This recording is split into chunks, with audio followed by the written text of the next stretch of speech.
with the scent of potpourri. Films we commit to memory. Crossing the felt ropes, watching from home on my TV, looking at all my eyes can see. They tell me I view obsessively. Hello and welcome to The Obsessive Viewer, a weekly podcast reviewing 2 new or recent release titles every episode with an occasional free-for-all segment at the end that we call Potpourri.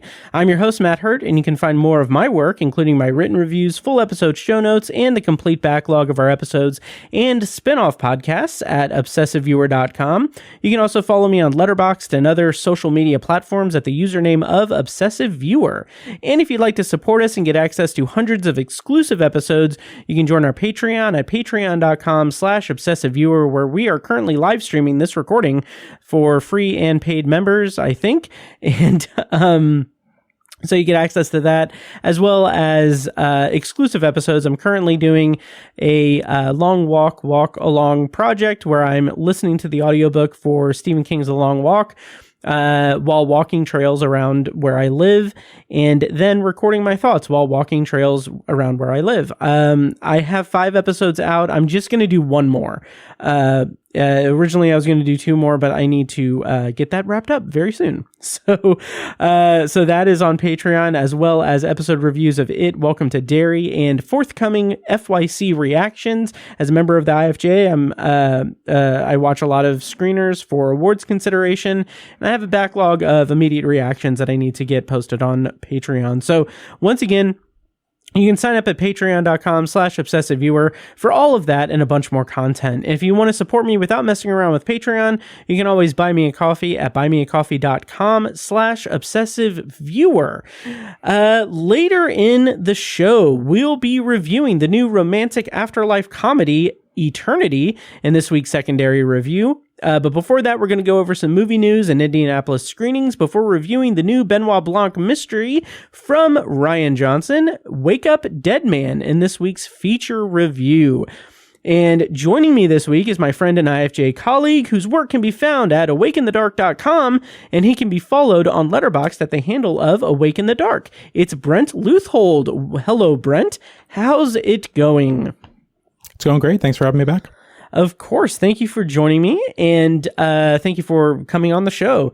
Very excited to talk to you about these movies, especially since we did the whole now routine preamble of me messing around with technology since I'm doing the video stuff now, which is still a learning experience. But as well, like, the video versions of these episodes are up on YouTube as well, so check those out if you want to. So anyway, Brent, over at awakeinthedark.com, you've reviewed some movies. I'm gonna say a few, and then we can talk about them.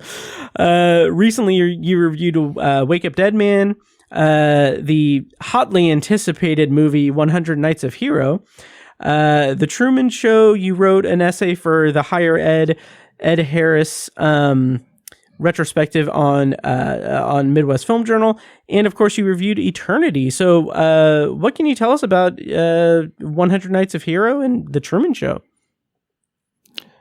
Oh man, yeah, 100 Nights of Heroes was a strange one because our local theaters hadn't really put out what was gonna be coming out the weekend of like December 5th. Mm-hmm. And they just like kept delaying it, I guess, because it was like after Thanksgiving. And I know like Wicked for Good and like Zootopia, and like there were like a bunch of ones that were probably just taking up a bunch of screens. Right. So like going into that weekend, like I didn't really know what was going to be like happening, but they had times for 100 Nights of Hero, and I'm like, well, I have it. Like I had access to it because it's an IFC title. Mm-hmm. And so I'm like, okay, like watch it. Like I don't think anyone, like I don't understand like why that already had like showtimes, and then like sentimental value, which ended up playing that weekend, like December 5th, that Friday or whatever, basically last Friday, like it ended up playing. So like, had I known, I would have just reviewed that because I think more people are interested in that. But I didn't know that before anyway. So, kind of a silly thing. Yeah, not like a terrible movie, just sort of like just weird timing, and one that's like destined to get lost in like in the award shuffle. I mean, it's not really, I would describe it as an awards contender anyway, but Sure. yeah, I think based on a graphic novel that I wasn't familiar with, but it kind of a loose sort of retelling of the Arabian Nights, 1001 Nights, the sort of thing, where it's like keeping the story kind of going. So it's very much a movie about storytelling, which typically I'm like in the bag for. Like I said, I didn't like hate it. It didn't, and it's only like an hour and a half, which like, it's weird to say that like, oh, well, it's like not long enough, but it's more that it doesn't feel like substantive. Like it feels like they were almost barely able to get it there. Kind of a lot of just like sort of pomp and like window dressing and not enough like actual story, but has a pretty solid cast and everything. It'll probably find an audience on AMC Plus, sometime next spring or whenever it's on there. But yeah, that was kind of an odd one. Had I known, I probably would have, sentimental value is probably what I would have reviewed had I known it was going to come out that weekend. But I didn't even know if it was going to open, because Cinema Center, our art house in town, they were supposed to get it in the beginning of December, and then they pulled it from their schedule, and then I reached out to them about it, and they're like, we're not getting it until the 19th. So I was just like, okay, so I don't know what's happening. And I reached out to Neon, and then they were like, oh, we're not playing in Fort Wayne. It's like, okay. So anyway, that's my 100 nights of 100 nights of hero thing. But yeah, so there's that, and then Truman Show. Man, I don't even know what else I can. I'm surprised. That's one that like I was kind of nervous to even write about, because it's just one of those movies that's so, I feel like, ubiquitous, and like everyone I feel like has seen it, and deservedly so. I mean, it's a great movie, but being a part of that Ed Harris retrospective, I was trying to come at it more like writing about his character, about Christoph. So I try to kind of go more with that focus, because I just feel like I don't want to say everything else about it has been like set and done to death, but it's like I'm not going to have like a new hot take on Truman Show, on the Truman Show in general. So I kind of came at it through that character, which I had fun sort of coming at it, looking at the movie, not necessarily through his eyes, but sort of like with that renewed focus on where he's coming from. That's really cool. Yeah. Truman Show is, like you said, it's ubiquitous. It's even as we're getting into an era of our lives where like we know what it is. We grew up with it. We grew up knowing about it and seeing it and all of that. But like there's like younger generations now that are discovering it, and there's an angle to approach it that way, but also like we don't have any authority to speak on that, because even though since I do post TikToks occasionally, I do feel like I am an honorary Gen Z.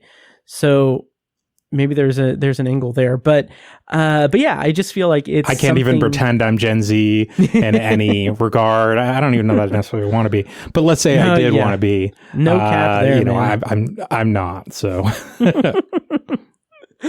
Yeah. Well, anyway, Gen Alpha is where it's at anyway. So, but yeah, I don't even know who those folks are really. Me neither. I think they're babies. I don't know, but anyway. But yeah, the Truman Show is incredible. I love that movie. I love that movie to death. It's incredible. So yeah. But yeah, you can check out Brent's work over at awakeinthedark.com and over on Midwest Film Journal as well. Let's see. So before we get to the reviews, do you want to hear me spout about some stuff that's playing in Indy this week? There we go. Give it to me. All right. So over at the Alamo Draft House on Lafayette Road, it is the middle of the month, so they're not going to do the movie trivia this weekend, but next weekend, I believe, will be the movie trivia on Sunday, hosted by our friend and IFJ colleague, Lou Harry. But this weekend at the Alamo Draft House, they are screening Carol, The Long Kiss Goodnight, and The Polar Express. Those are playing on Friday the 12th. And then on Saturday, they're showing Love Actually, and they're having a movie party for the 25th anniversary of How the Grinch Stole Christmas. And they are also having a movie party for The Polar Express. So that's on Saturday. That's over at Alamo Draft House. Go check out their website for showtimes and all of that and tickets. And then over at the Can Theater, this weekend, they're showing Citizen Kane, that's playing on December 13th, 14th, 16th, and 18th. And then, on the 13th and 15th, they're showing Fargo. And, then on the 14th and 18th, they're showing Lady Bird. So those are some of the things that are playing around Indy. Of course, check the websites of all of the theaters and check them out and go support local theaters. Also, shout out to Living Room Theaters, Keystone Art, Flicks Brew House, and any other theaters in the area. So, Brent, any of those stick out to you, or going to make the drive in the winter weather from Fort Wayne to Indianapolis to see the movie party version of the Polar Express? Yeah, it's funny that you hear in the Alamo ones. Those are all Christmas movies, but they're all very different kinds. I don't know if the Grinch one is it the 2000 one, Ron Howard's one? 2000, yeah. Okay, so it's a 25-year anniversary. Yeah, those are all very different Christmas movies to me, between Long Kiss Goodnight and Polar Express and the 2000 Grinch, which I still think is horrifying. Yeah, with Polar Express, like that. So, like, what's the sort of like cultural consensus at this point? With that movie, because that's such a good question. It's funny, judging from my own personal experience with it, I loved it like when I was younger, when it first came out. I don't even know. When did it come out? Like, that was 2004, I want to say, something like that. Yeah, maybe? I think so. So like it was I was not a kid. I was an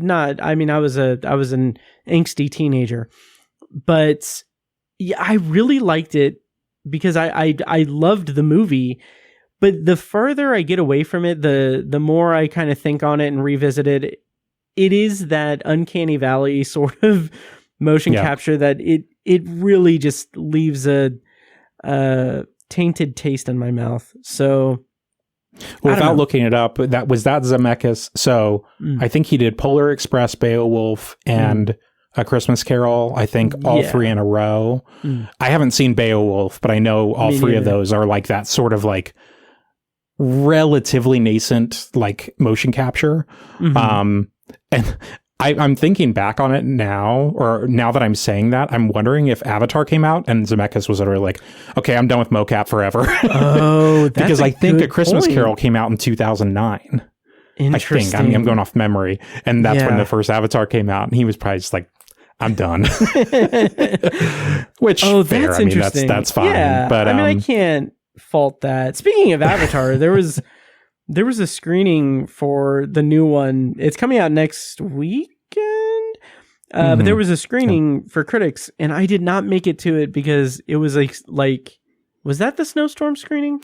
Yeah, it was pretty bad. I wasn't quite frankly, I was not planning on driving down from Fort Wayne just anyway, because I had already come down from RD Supreme and a couple weeks prior, and just quite frankly, I don't really care for the Avatar movies. I mean, the first one's okay, but anyway, regardless, I feel bad that the weather was so bad that night that even people in the area who live even closer were like still having trouble. So it was a game time decision for me, and I decided no, I don't need to go back to Pandora just yet. So I'll catch it when it is out. So I mean, like the most, I don't want to say the most positive, but I feel like the general kind of reaction that I got was like, yeah, it's like The Way of Water, except just like a better story. It's like, okay, like I would see that at some point, but like, I'm not going to like see that in time for awards stuff. I'm sorry. Right. Like I'm not, you know, like I'll see it at some point, but I just remember, 20th didn't screen, at least I don't believe they did screen, The Way of Water for us before awards. But then I think because of, you know what, I probably am going to see Fire and Ash because I try to like, because it's going to get nominated for Oscar stuff. And I usually try to stay up on that. But see that the Oscars aren't until whatever, late February. So like I have the way I see it, I have like plenty of time. So I remember seeing Way of Water in a theater and it was 3 hours or whatever. And I'm just like, this is, I don't care about this story. Like the effects are gorgeous. Like everyone knows that, but. Oh yeah. And apparently the Way of Water, from what I understand, like Way of Water was going to be like the storyline was, he wrote it out and turned it into 2 movies. Like it became Way of Water and Fire and Ash. And I'm like, okay, that's fine. So yeah, I cannot name a single character from that movie besides Spider. Who I think is like kind of, or Sully, I think is one of them. Yeah. Is that Sully the other one with Spider? That's Monsters Inc. is another one with the Sully blue creatures. There's Sully. I like Monsters Inc. a lot more than any of the Avatar movies. So yeah, sorry. Yeah, but speaking of movies we like, I guess I don't know. News before the reviews. yes. Furry monsters. Yeah, I panicked a little bit a few minutes ago because Pizza was getting on the table that I record on and she was like on the Roadcaster and I was like, oh my God, she's going to trigger something. It's going to be terrible. But anyway, any paw can just hit the wrong button and yeah. So we've got Ron in the chat on the live stream. Hi, Ron. He said, good evening, gentlemen. Good evening, sir. But yeah, so news before the reviews. We're gonna talk about a couple of news items from the world of the internet and the world of the movies. There we go. That's the word. Yeah, the first thing I want to bring up, we can talk about the Netflix and Warner Brothers thing quickly, I guess. So what's happened at this point, from what I believe, is that Netflix has made an offer to acquire Warner Brothers, which includes everything Warner Brothers. And they're in the process of acquiring it. And now Paramount has entered the picture to try to do a hostile takeover. And as the CEO of Paramount, Skydance, says they want to finish what we started.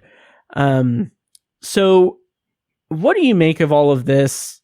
It's very doom and gloom because there's a lot of talk about, okay, if Netflix gets it, that's the end of physical releases for a multitude of a plethora of movies, like most movies basically. And like, it's such a downer. It's such a downer. What do you make of this? Are we doomed? Well, we're definitely doomed. In the context of this, yeah, this was something that was kind of writing on the wall, I think, for most of at least this year. So yeah, kind of watching this stuff happen the past week or week and a half or whatever. It's like, all right, well, I guess they're trying to make something happen before the end of the year. I have no idea, of course, how these companies work. Yeah. Yeah, I mean, it's not really great no matter what. I think part of it, isn't it that Discovery is splitting off from Warner Brothers? Is that what precipitated this partially or not? Because I don't even, because it's Warner Brothers Discovery now, but I think it was that was they were gonna sell that first or so. I don't even know. That sounds good to me. Like it sounds like, yeah, that sounds like it makes sense. Yeah. But regardless, yeah, I mean, there was news that came out that, the next Netflix they had like the highest bid or whatever was accepted. And that seemed like that was a done deal. And then Paramount was like, wait, no. So like, I don't really know from a business angle, quite frankly, like what's even happening anymore. But yeah, I mean, it's just generally, no, it's not good for the it's not good for the movie industry. It's not good for the theaters. It's, it's not, no, I mean, it's not, it's making things even more. I mean, there's already, everyone knows there's like, 4 companies that own like every single thing in pretty much every industry. It's certainly that way already in media.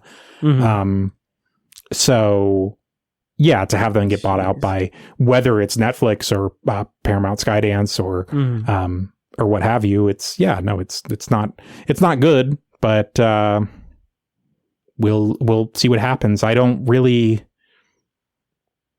know that we'd be in a better spot if it was Paramount that ended up winning, especially if the terms of it are like a hostile takeover. I mean, can you imagine working in Warner's and it's like, not so fast. Paramount's like in the headlines saying, not so fast, we're going to do a hostile takeover. It's like, I mean, you're probably already pooping your pants anyway. So I don't pretend to be an MBA, but that doesn't sound like wonderful, business. Who knows? I mean, they're all playing. It's all these multi-billion-dollar acquisitions. It's totally other league. We're all just dancing to the music that they're playing. So yeah. And here's the thing: having seen all of Succession, I can speak as an authority on all of this. Not really. I have no clue what the ins and outs are and everything, but the theater aspect is another thing. Like, as I had mentioned, like, oh yeah, physical media is going to die. Even a quicker death if this happens with Netflix. But yeah, the theater experience, like, God, like they already said, Ted Sarandos, Netflix guy, he has said like, yeah, the people want to watch movies at home. They don't want to see movies in the theater. So like, we're going to shorten when we get Warner Brothers, we're going to shorten the theatrical window and everything. And like, oh, my son or whoever is an editor and he watched Lawrence of Arabia on a phone. Like, it's okay. And it's like, just fuck off. Like, it's not okay. Well, and I think that, and again, I think I said this last time, like, I'm not trying to act like Warner Brothers is the paragon of artistic integrity. Right. But I look at their slate this year, and I'm speaking specifically to the theatrical experience behind their best their best movies, or their ones that did the best, or both. Sinners, Weapons, One Battle After Another, Superman. Like, these are all ones that were presented in IMAX. Absolutely, those 4, just literally ones off the top of my head. Even Mickey 17, which I didn't like as much, but that was in IMAX. Right. And regardless, like, these are all movies that had a solid theatrical window. I'm trying to think, were pretty much all marketed, I thought, quite well. Like, I think they did their best for them. Generally speaking, I think they did their best for them. To various degrees, audiences showed up for them.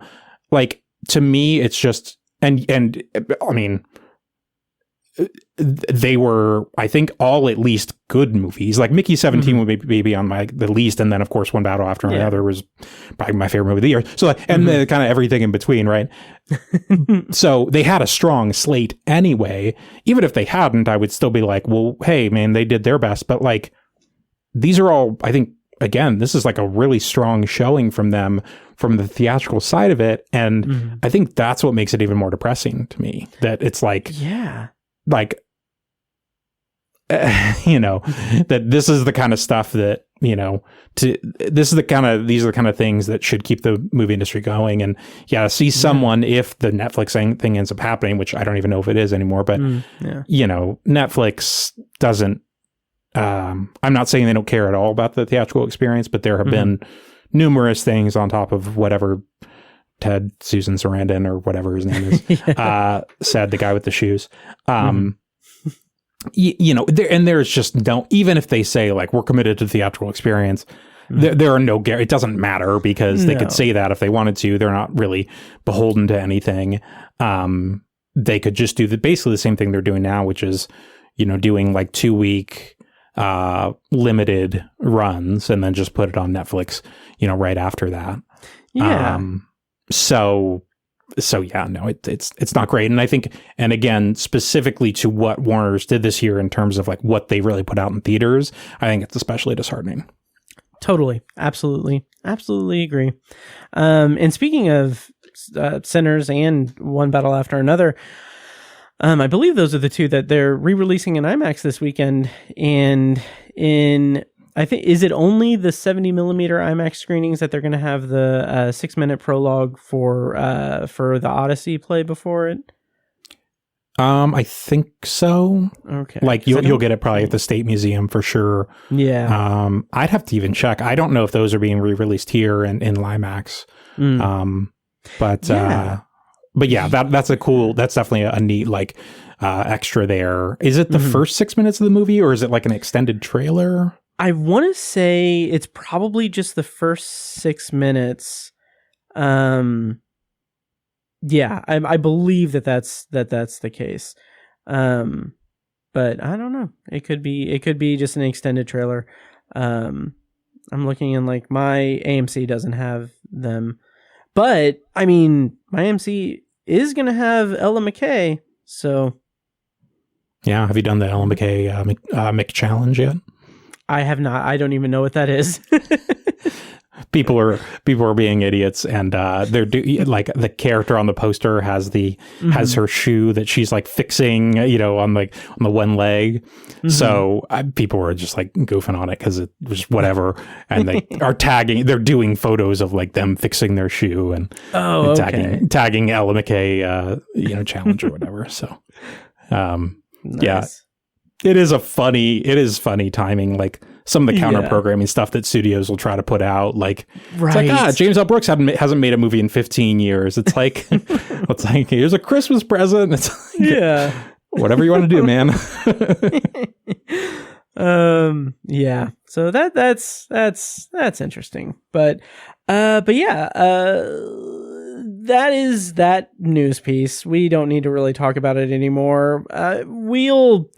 As more news comes out, we'll discuss.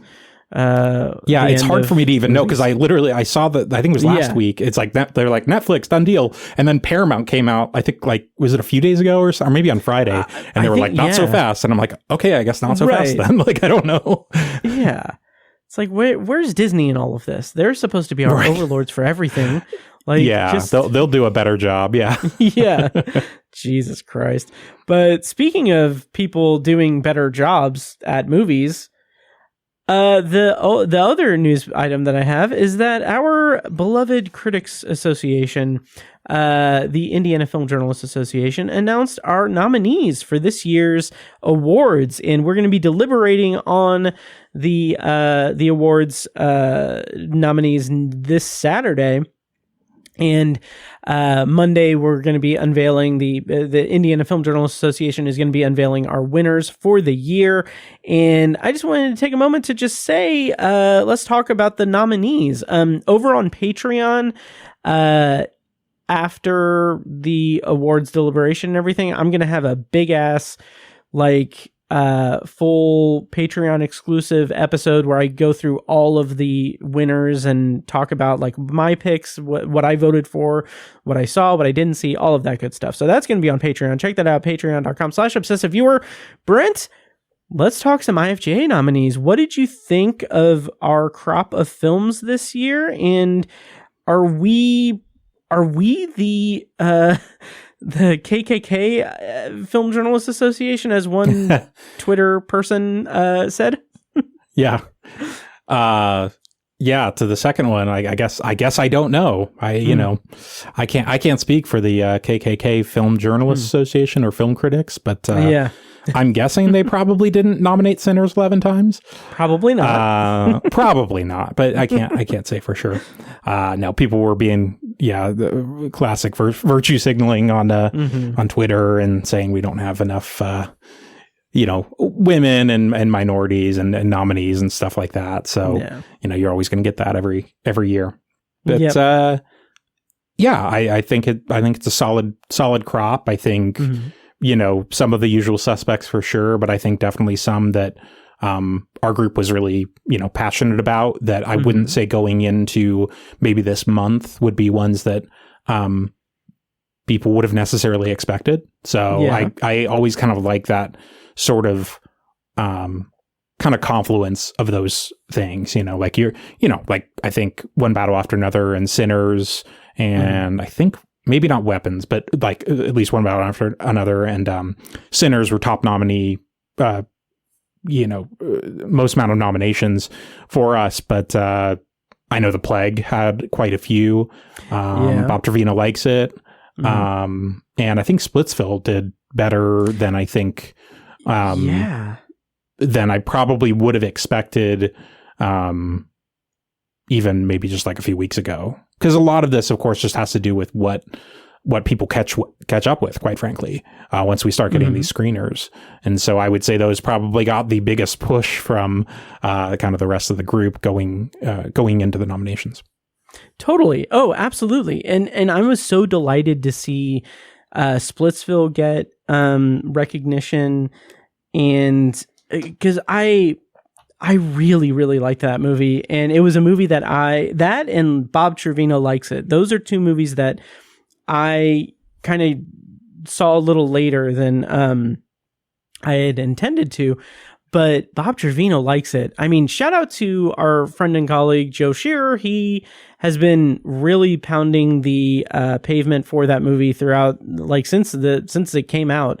Even his fiance had messaged me and she was like, you need to watch Bob Trevino Likes It. And I was like, I will. I've heard really good things. Like people are saying it's really good. And she's like, it's me. I'm people. So I was like, okay, yeah, I'll do it. Those are great. So many of my personal favorites of the year, like I'll talk about it in the year in review episode next month, but it's very much following a pattern for me that there's a lot of like life affirming movies that I'm surprised that have made my top 10 and are in the process of making my top 10. And I'm glad that the group has recognized a lot of them as well. And I'm really glad The Life of Chuck has some representation on our nominees list. So, yeah. Yeah, definitely. There was kind of a number of categories that was, do I say dancing around? I wasn't sure kind of where it was going to shake out, but yeah, it was kind of cool to see that. It was we have, let's see, 20, we usually end up with 20 best film nominees, which we always get crap for every single year. Look, without everything. Fail. Yeah, it's like everything. It's like, I'm going to come out with like a top 20 or 30 or whatever. And it's like, I can't speak for everyone, but like I typically average about seeing like 200 new releases a year. So it's like to nominate 20 of them, it's like that.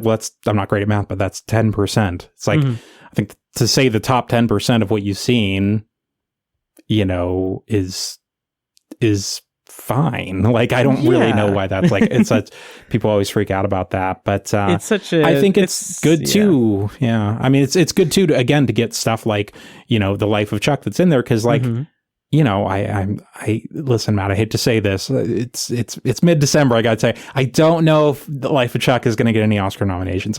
I hope for your sake it will. Well, I'll be thinking of you. Yeah, thank you. Once you publish your personal top 10 and you bump One Battle After Another for The Life of Chuck, then that's where it's that's the push that it needs. So it'll just One Battle After Another just be obliterated. It'll just be totally off the whole thing. Yeah, very very sad that already happened. Yeah. But so that's what I like. Even in those nominations, even of like best film, it's like, it's a cool pack, and I think there's, at the very least, there's titles that, you know, the ones that are available that people can see. Bob Trevino Likes It is a great example. That's been on Hulu for months, I think. Yeah. Oh, yeah. I actually don't even know who the studio is for that, but I don't either. you know, definitely like some smaller movies in that batch of 20 that are available to watch. You know, that to me is, I mean, what I would think of the nomination stuff in general is like, good. I mean, it's different for our purposes, but for like when they're announced, it's like, some cool stuff to check out. Oh, totally. There are a couple of things about the awards and about the reaction to the awards we get every year. That's a tradition. At this point, it's a tradition. People like complain about like, oh, they nominated everything, and they're like, they're not as serious. Like Indiana is not a serious place. I loved that. But anyway, we get a flyover comments. One iteration of like corn. You'll get like corn or flyover. You can kind of do IFJ nomination reaction bingo. Like, you know, you're going to get, flyover. Oh, that's what we need to do next year. That would be great. That would be just awesome. Some terms. Yeah. Yep. And get the free space, and then you get the, you know, the flyover, deeply unserious, don't know what they're doing, nominate everything. Where is this completely shitty movie? Yes. Exactly. Yep. No Wicked for Good. That won't work for every year, but that is certainly one of those years. So I mean, technically that could be the free space. This Wicked for Good. That would work for this year, certainly, because I think we kind of knew that was going to happen. I mean, once we tallied the nominations, we're like, oh no, like we know there's a lot of people on social media freaking love those movies. So. But the thing I love about our group having so many nominations, like recognizing so many, is that you've got plenty of groups and awards, like the awards stuff. I don't pay attention to award circuits or anything, but there's always like that crop of movies that's like, okay, these are the ones that the prognosticators are like foaming at the mouth trying to figure out who's going to win Best Picture, who's going to win this and that and everything. And it's always like, oh, there's like a core of 5 to 10 movies, but you know, the like movies every year did not, like, the world doesn't wait until like September, October to release their movies for the year. Like, movies have come out throughout the entire year. And I just love that, like you said, Bob Trevino Likes It. That's a movie that came out a while ago. It's something that's been on Hulu for months, and it's gonna, like, it could be forgotten. It's a lesser seen, forgotten movie in some respects, likely.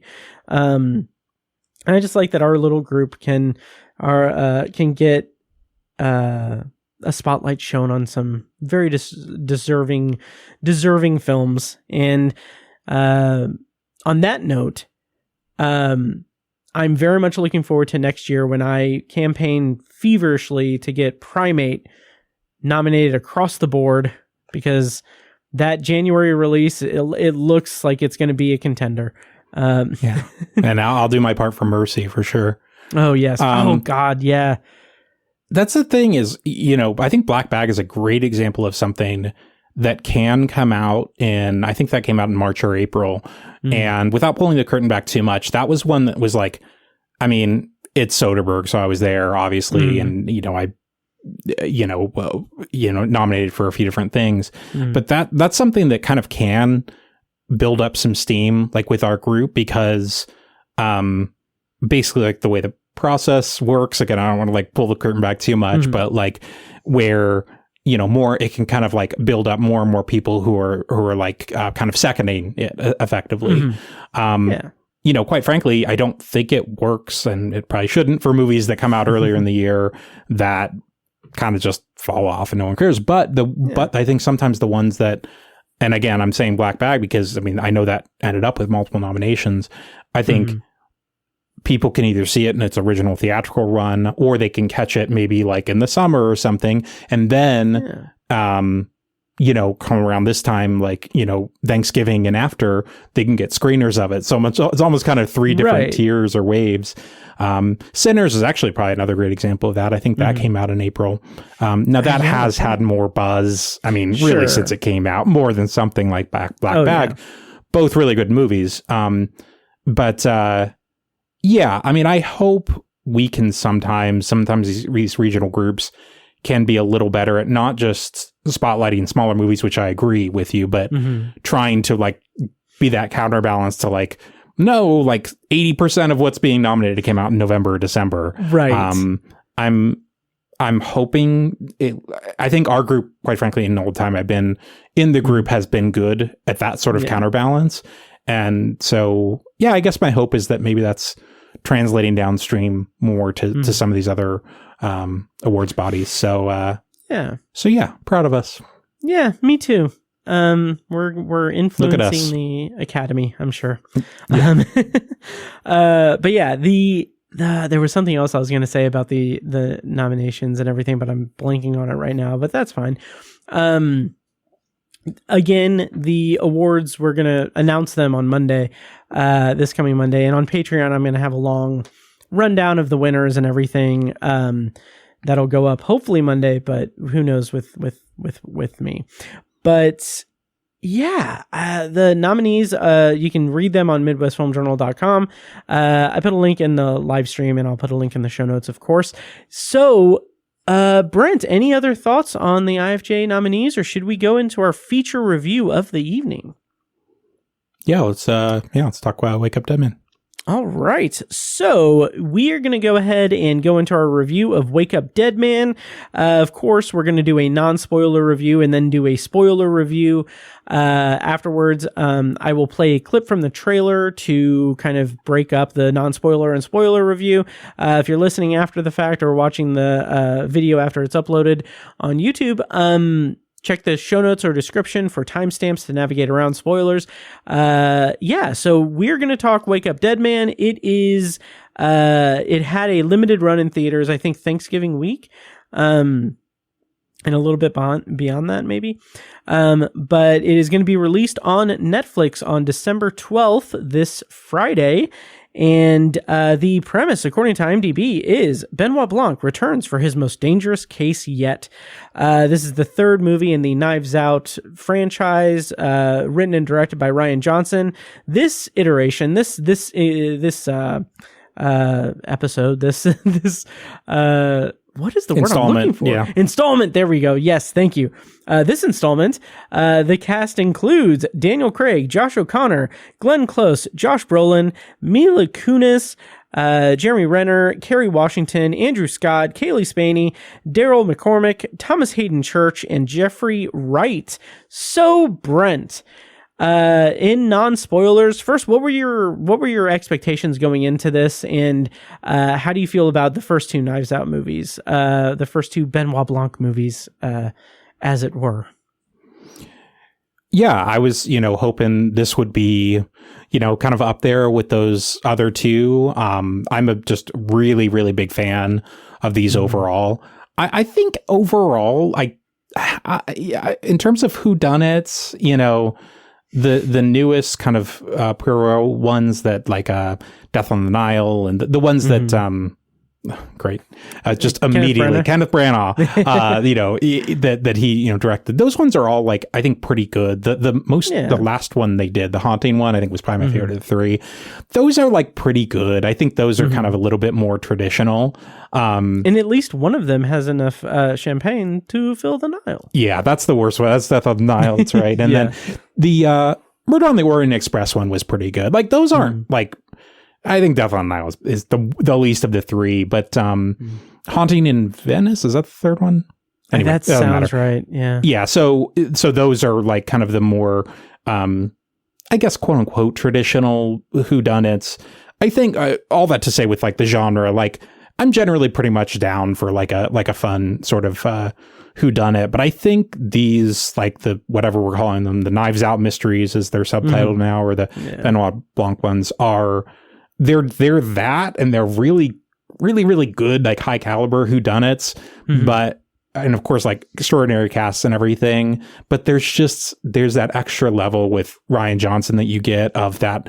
They do feel modern, and it does feel like there's something else that they're doing that's not just like the Agatha Christie sort of like, even though this movie does reference, Locked Room and all that sort of thing, like right. There is like commentary to it. People are going to have their opinion. I personally like the capital C commentary really in all three of these movies. I think again, it's bringing the kind of sort of dusty whodunit and kind of really bringing it up to to our times. So I really like that. I'm a big fan of these two. So Knives Out and Glass Onion were both in my top 10s of those respective years. And I'd put Wake Up Dead Man, this newest one, kind of right in there. I probably like it more than Knives Out. Maybe not quite as much as Glass Onion. Oh, wow. But not that far off. I think it's just another just like stellar addition. Does some of the things those other two movies do very well.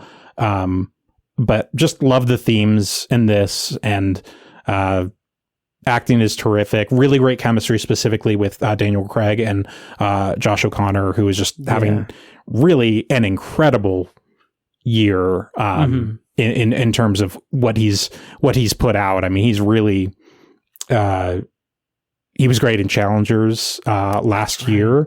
But I mean, between this and like the Mastermind, History of Sound, and one other movie that of course I'm blanking on, he's just kind of everywhere, and it's like I don't know how it's always such a weird thing. Like I don't know how you end up having 4 movies released in 1 year. Yeah, but Rebuilding and the History of Sound. Rebuilding, Rebuilding is actually one that I re-upped on a screening link for because I didn't get to it in time.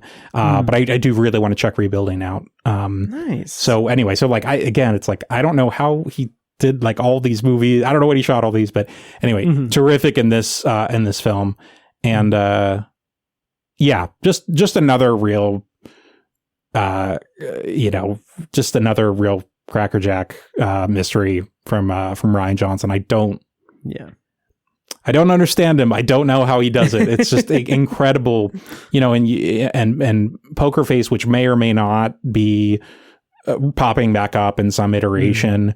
I know he didn't like write and direct each one of those episodes. He was the showrunner, but he did, do quite a bit of work on that. I mean, that's a terrific show. And and of course, anything he did, prior to Knives Out. Right. I'm not the biggest Last Jedi fan, but again, I get what he's doing, and I definitely appreciate the artistry there. But I mean, regardless, I don't know how he's doing it. I don't understand his brain. It's really quite something. And I know Netflix paid him a lot for this in Glass Onion. Earn. Yeah. I don't know what to say. Yeah. I would love physical releases of these two movies. Yes. Yeah. But I will echo a lot of what you've said. Those first two movies, Knives Out, like blew me away when it came out. Like I love that movie. And it's one of those movies that like that and It Chapter 1. Those are two movies that I just like would have on like in the background. And I don't usually do like putting movies on in the background while I'm doing things, but like those were like comfort movies for me. And it's just Knives Out introducing us to Benoit Blanc and just having this stacked cast of an ensemble with infighting among family members while having that commentary, about wealth and classism and stuff, and just having it all play out in that just puzzle box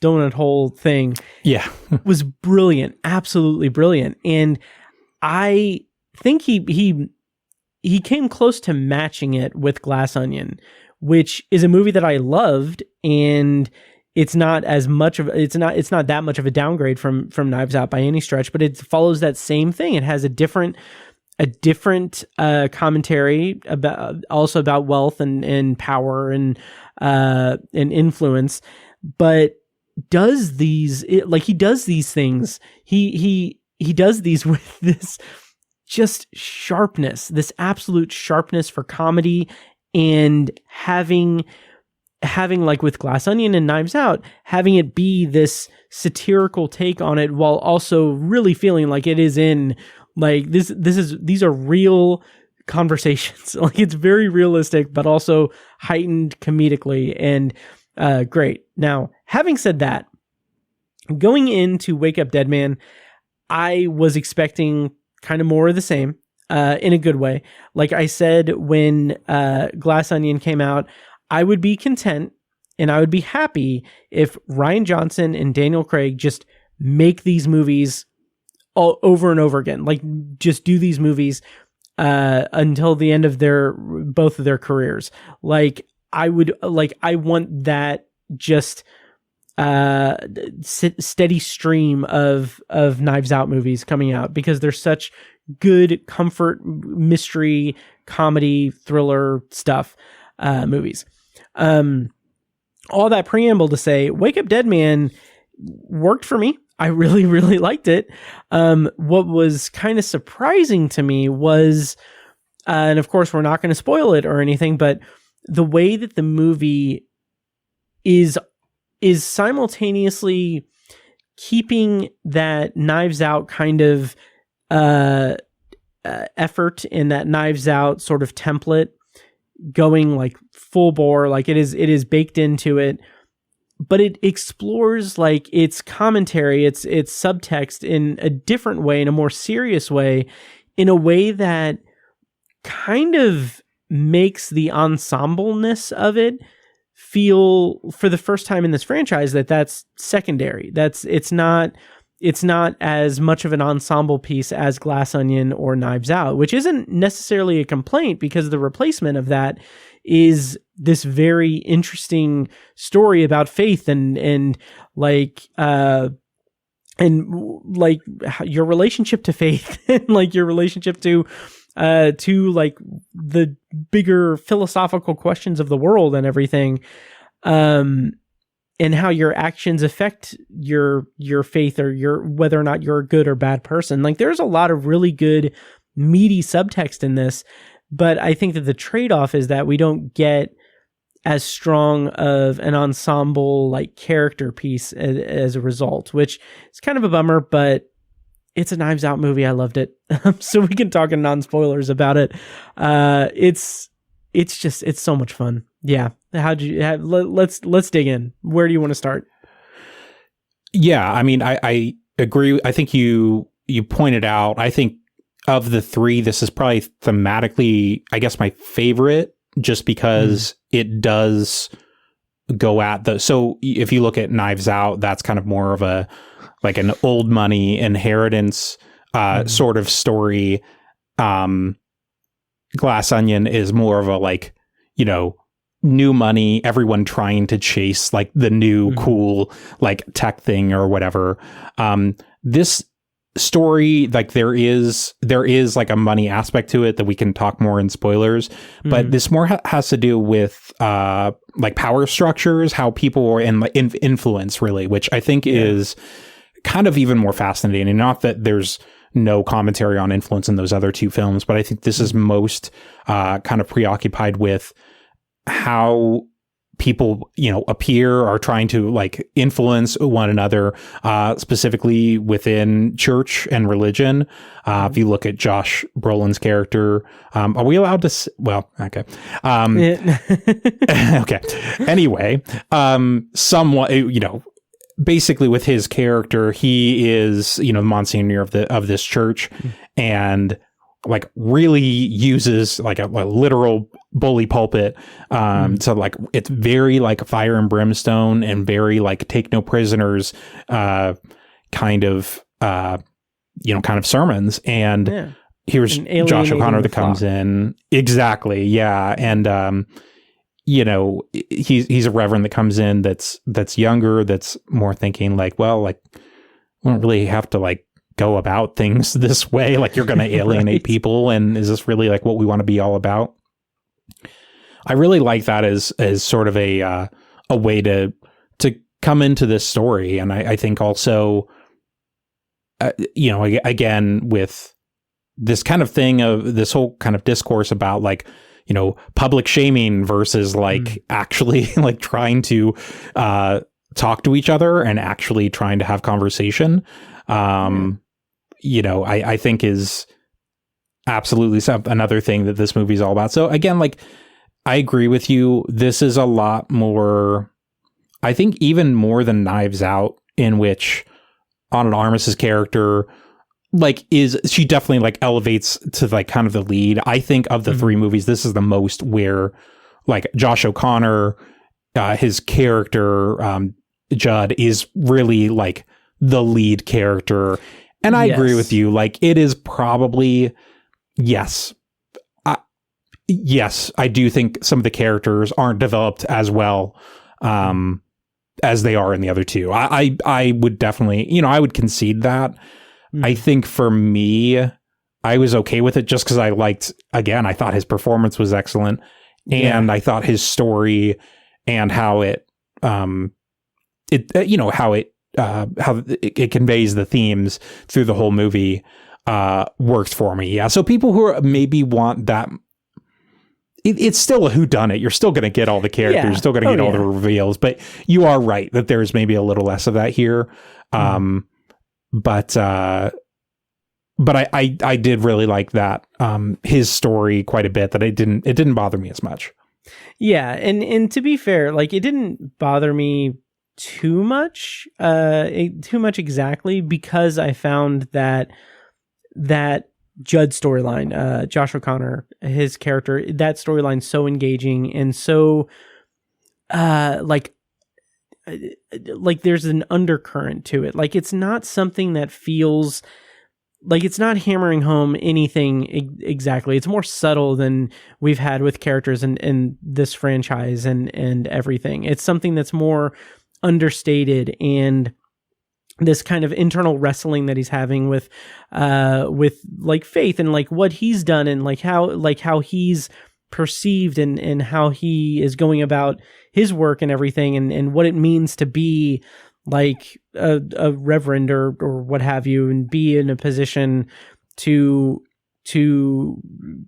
preach and to guide people and everything. Like, there's this, like, not to spoil it, but like that there's a scene with a phone call where I'm just like, it is a great like testament to what that character is and what the main theme of the movie is, because it's just the conversation goes a certain way. We're having this like very energetic and very quick emergency sort of thing that needs to be done with utmost urgency, and then something happens in that phone call where he turns into the reverend. He's guiding this person, and it's just like this such a tender, amazing moment, and I loved it. We can talk more about that in spoilers, but hats off to that. Knives out to that scene. Loved it. But that's at the heart of what this movie is this character kind of coming into his own in a certain way, but also just like the themes, exploring the themes in a way that I'm going to sound like I'm going to be making excuses, because I already kind of established that, it's not as much of an ensemble comedic piece as the previous two movies, but in throwing up all of this word salad, I'm like thinking that it doesn't need to be that same thing the third go around. It doesn't need to be a very witty ensemble thing where everyone's personalities are clashing, because these are not the heightened sort of like very full of themselves characters that we had in Knives Out and in Glass Onion, and B, the main theme of the movie, the commentary that is providing this, the subtext of everything, is so much more personal and serious than what was in the previous two movies. So I can respect and understand Rian Johnson kind of moving away from that ensemble wacky piece and really diving into the kind of dramatic arc of the movie. That's not to say this movie isn't funny. It's hilarious. I laughed. It's great. It's great. So yeah. Yeah, I mean, that's a great point in that, yeah, the characters and basically, yeah, both the other two are, yeah, they're kind of awful people. I'm not going to say that like they're necessarily the most like upstanding citizens in this one. Sure. But they are like members of the congregation and everything. And I don't think, at least initially, they're meant to mainly just be like, you know, members of this small town somewhere in upstate New York. I forget the town, but oh yeah. Yeah, but regardless, they're not as like immediately, obnoxious or what have you. Yeah, as sort of the other thing. But they're still like they're their own like kind of characters. They have their own quirks. I agree. Like it would have been, and this is not a short movie. I mean, it's 2 hours 20, I believe. Still a lot of characters. Yeah, they're not maybe quite as sharply drawn, so to speak. I would concede that, but again, I think like the central mystery too. It's like same kind of thing with Glass Onion and Knives Out, where it's like it's not about like actually trying to solve it in the moment. Right. It's kind of just about trying to keep up with everything as best you can, and trying to maybe do your best to spot maybe what are like, some red herrings where you think things might go. It was like, I watched this with my wife and we were like, oh, maybe this is where this thing is, like, and that's the fun of these movies. Of course, when you watch them, second, third, fourth time or whatever, even if you know where the mystery is going, that's kind of the test of these whodunits. It's like, how much do they hold up after you know, and, watching this, I was like, I want to go back and watch Knives Out again. I want to watch Glass Onion again. Same. Because they are like, it's not just about the mystery, of course. Like it's, the characters, but, the performances, the locations, all of the, they're full meals, all three of the movies. Yeah. So, yeah. Oh, absolutely. Absolutely. And yeah, it's something that I still have that same thought. They can make these movies until they can't make movies anymore. Like I will watch every single one of them. It also made me think this time around, it made me think like, man, how much did we luck out with Disney and Lucasfilm doing, I'm not a Star Wars fan or anything by any stretch. I really liked The Last Jedi. And that's not me being like, oh, I'm special, I really like The Last Jedi. It's more of a like, hey, that's a really good movie in a franchise that I've not been able to connect to nearly as much as, the fandom has at all. And that's like the one movie where I'm like, oh, this is a really good movie because it separated, or it breached those boundaries of the franchise in some unique ways. So at the time when The Last Jedi came out and it was announced that Rian Johnson was going to have a full trilogy, I'm like, oh, this is my in. This is my entry point to Star Wars. This is where I'm going to like actually respect the franchise. And then the Disney and Lucasfilm of it all, like over the years, they've just announced movies, and then like there's going to be Starfighter coming out, and like fine, but in Mandalorian and Grogu, which is just episodes of a show put it into a movie. But anyway, it's getting away from me. But what I'm trying to say is that how lucky is it that the Rian Johnson Star Wars trilogy fell apart so that we got Knives Out, we got Benoit Blanc. Like I will take a Benoit Blanc mystery over lightsabers and Wookiees and everything any day. And that's not a surprise because I don't really like Star Wars all that much, but just I'm glad, like, that's one good thing about this timeline that we're in. Yeah. And I mean, to your point too about, these being on Netflix, I mean, quite frankly, I don't know any of the business part of it behind it. I think it would have been good had he stuck with a distributor who would put these out in theaters, even if it wasn't going to be Lionsgate, who I believe distributed who distributed Knives Out.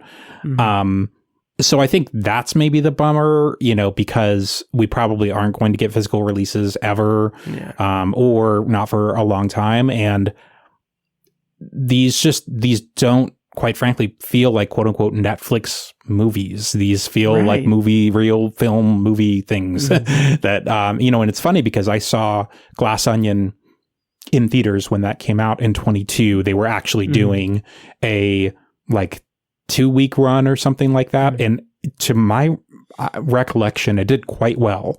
Like they actually left quite a bit of money on the table, I think, by kind of saying, it was almost kind of like a build up to it, premiering on Netflix.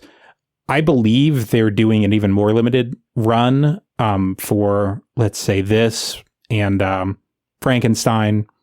Yeah. And some of their releases this year where they're not playing like in Fort Wayne. So I did see Frankenstein in theaters, but I drove down to Indianapolis for that. This I saw on a screener, basically at home. But yeah, I guess what I would say is, well, Glass Onion is still my favorite of the three, and I don't know if seeing it in a theater had anything to do with it. I can't know that because that's just how I saw it. But I mean, I will tell you, there is nothing that felt like about Glass Onion seeing it in a theater like, oh, this is just a Netflix movie in a theater. Like, no, it's like, this feels like, a proper sequel to Knives Out. It feels like totally appropriate to see it in a theater. And I don't know. I think Wake Up Dead Man would play great in a theater. And I know it's playing in Indianapolis. I didn't drive down for that one. But yeah, I mean, and I guess same with Frankenstein. It's funny because, Frankenstein, I thought played great in a theater. I haven't rewatched it since it came out on Netflix. So that's just about, whatever. That's the decision. Look, I would rather these two be on Netflix, maybe from here until the end of time, than just not to have existed. And I know people are going to have different opinions on that, but look, if they were the guys that were paying. But this goes back to our previous conversation. It's like, I don't really want this to be the company that buys a huge studio like Warner's. Yeah. Because this kind of crap, it could keep happening where just everything is put on the platform and it just kind of cheapens things. So, God, can you, this is terrible. Like, can you imagine, Dune Part 3, a 1-week theatrical engagement and then dumped on Netflix? I can, because that's how I saw the first Dune. I saw it on HBO Max day and day. Yeah. Now that was different circumstances with COVID. But sure, it's a bummer. I don't want to think about it, but sure. Yeah. I mean, why not? I mean, all of this stuff ends up at home at some point. So, but yeah, it's, we know this stuff is more powerful in theaters and all that. So, getting still in non-spoilers, I believe the last time I read headlines about this, Netflix paid him a bunch of money, I think, for 2 chapters. So what I don't know is kind of where the series stands moving forward. I will say, given that the 3 titles of the movies are all, named after rock songs, I think there is also thematic consistency with the seasonal aspect of each of these movies. Knives Out is a very fall movie. Glass Onion, I think of as a summer movie. I think it takes place in Greece, some island or something, but it's very, a lot of bathing suits. I think of that as very much a summer movie. This, I actually went into it, the way people were talking about it, as kind of a gothic movie. I was thinking more winter. Seeing the film, to me, it comes across as a spring movie. It's an Easter, Good Friday time frame. There's a lot about rebirth and a lot of foliage and that sort of stuff. So I think of it as a spring movie. I don't know where it's going to be. I don't know who's going to make it, but I would love to see at least, and maybe one final Benoit Blanc mystery that is full on winter. Yes. That would be great. Maybe like The Girl with the Dragon Tattoo, because that's very much a winter movie. Maybe not that dark, but sure. But regardless, Rian Johnson's just like The Hateful Eight. Yeah. Oh, yeah, God. Well, I mean, maybe to a certain extent, maybe like good. Yeah. Anyway, no. But just like, and again, I'd love to see it in the theater. So I don't know if Netflix has an option for a fourth or where the business side of it stands. But I would love to just watch him like cap it off with like a fourth and final chapter. Personally, I get what you're saying. It would be cool if they like did these forever, but like if they did a fourth and final one, I think I would be, my heart would be happy. Man, I did not think about the season aspect of it, because you're absolutely right. Yeah, this does feel like a spring movie, and I really like that. Because and I think the first shot of this movie is a fireplace, so I think it almost does kind of have like that. It could either be kind of winter or spring. Yeah. I mean, it does technically. I think it would take place in April because it's Easter and Good Friday, and it's during Holy Week.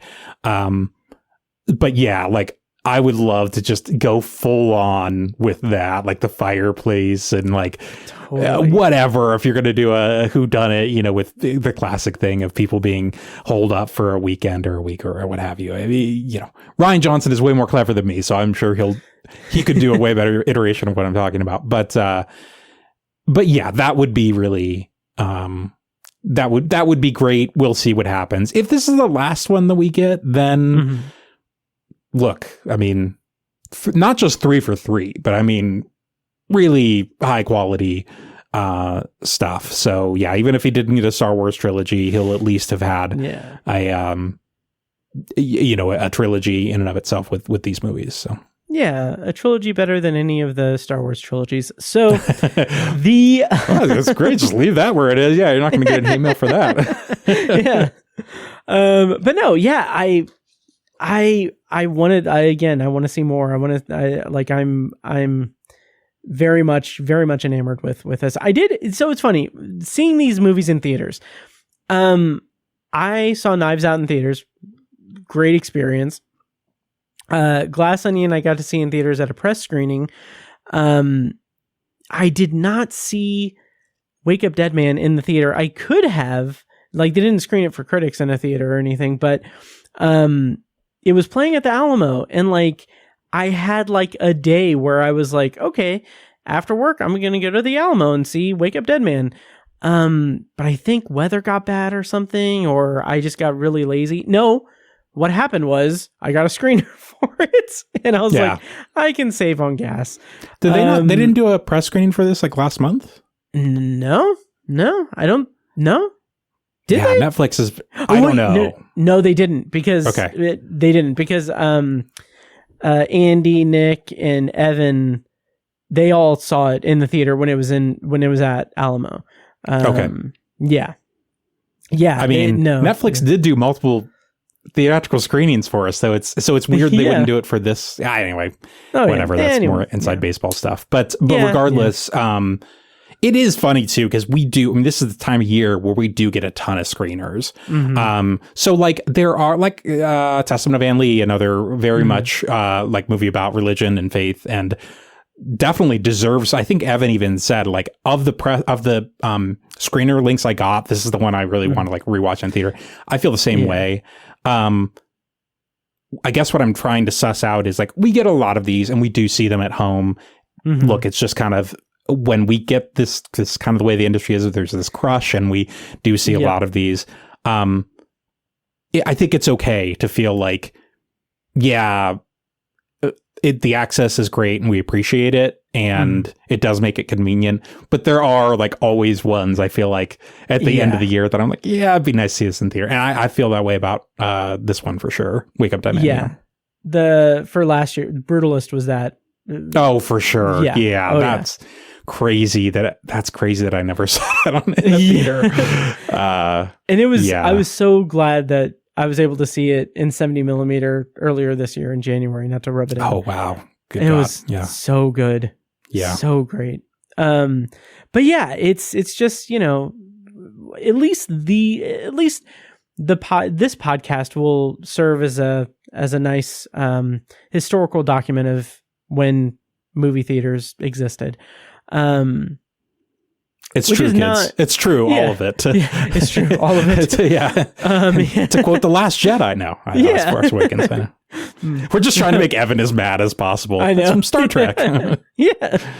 Benoit Blanc, we're home. Yeah.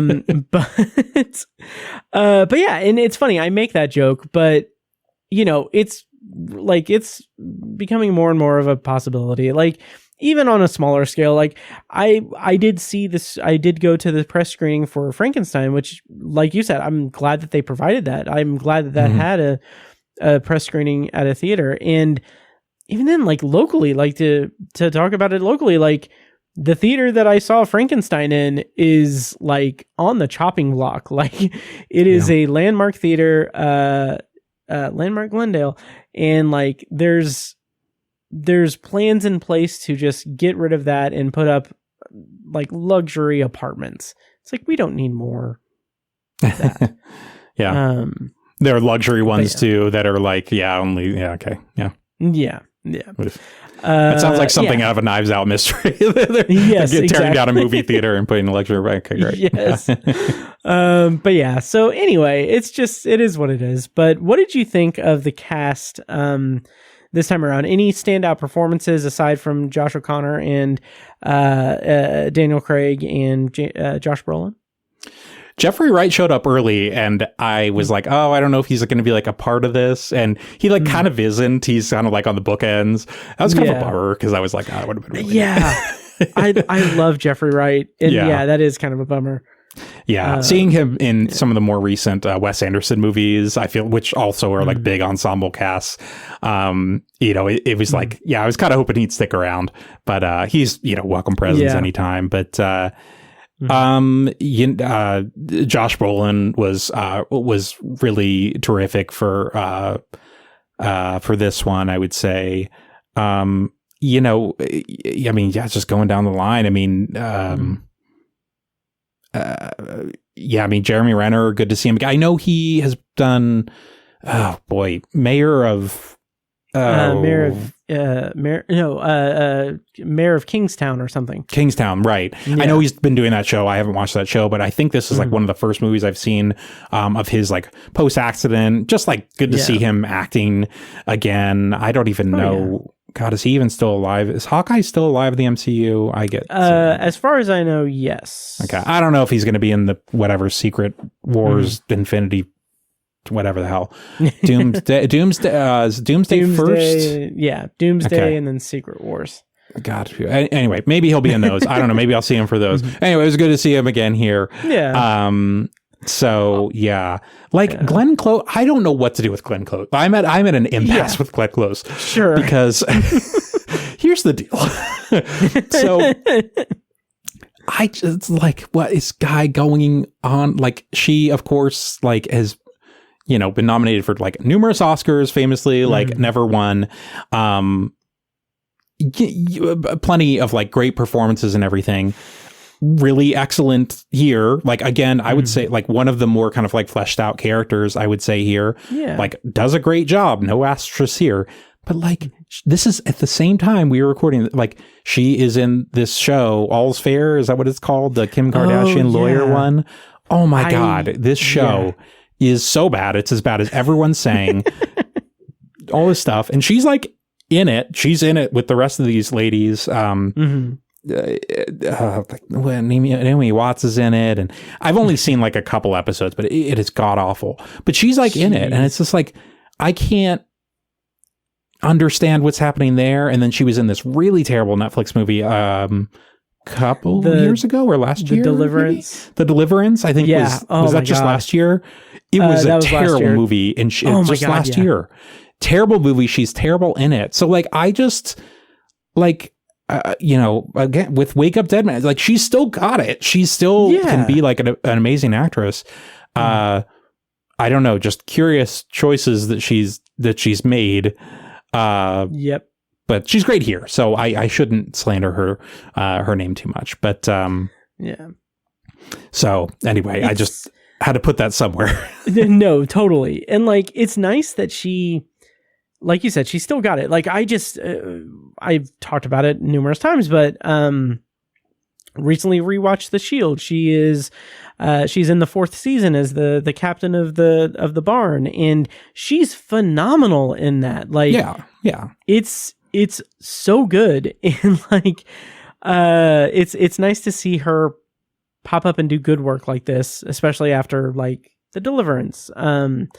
Yeah. And All's Fair, which is like still like the season I think is still going on. I'm not keeping up with it, but like, it's just such it's weird to watch her be doing like YouTube videos or whatever with like Kim Kardashian. And I'm like, I can't reconcile these two things. Like, good for her if she really likes Kim or whatever the hell's going on there. But anyway, she can still be brilliant. She's brilliant in this movie. Speaking of lawyer shows, Kerry Washington is a lawyer in Wake Up Dead Man, and I'm thinking, is that Scandal? Is that the one she was in for years or whatever? That sounds right. Yeah, which I think even that show is regarded as not nearly as bad, I think, as All's Fair, this new one. I have not seen that show. But anyway, Kerry Washington's good here. You can go down. Like Kaylee Spaney is good in this movie and in Wake Up Dead Man. So like, it's all solid stuff. Andrew Scott is he's like a writer that's sort of like past his prime. You're going to get all the stuff. Everyone sort of, you think they have alibis and then they don't and all that. So, yeah. Yeah.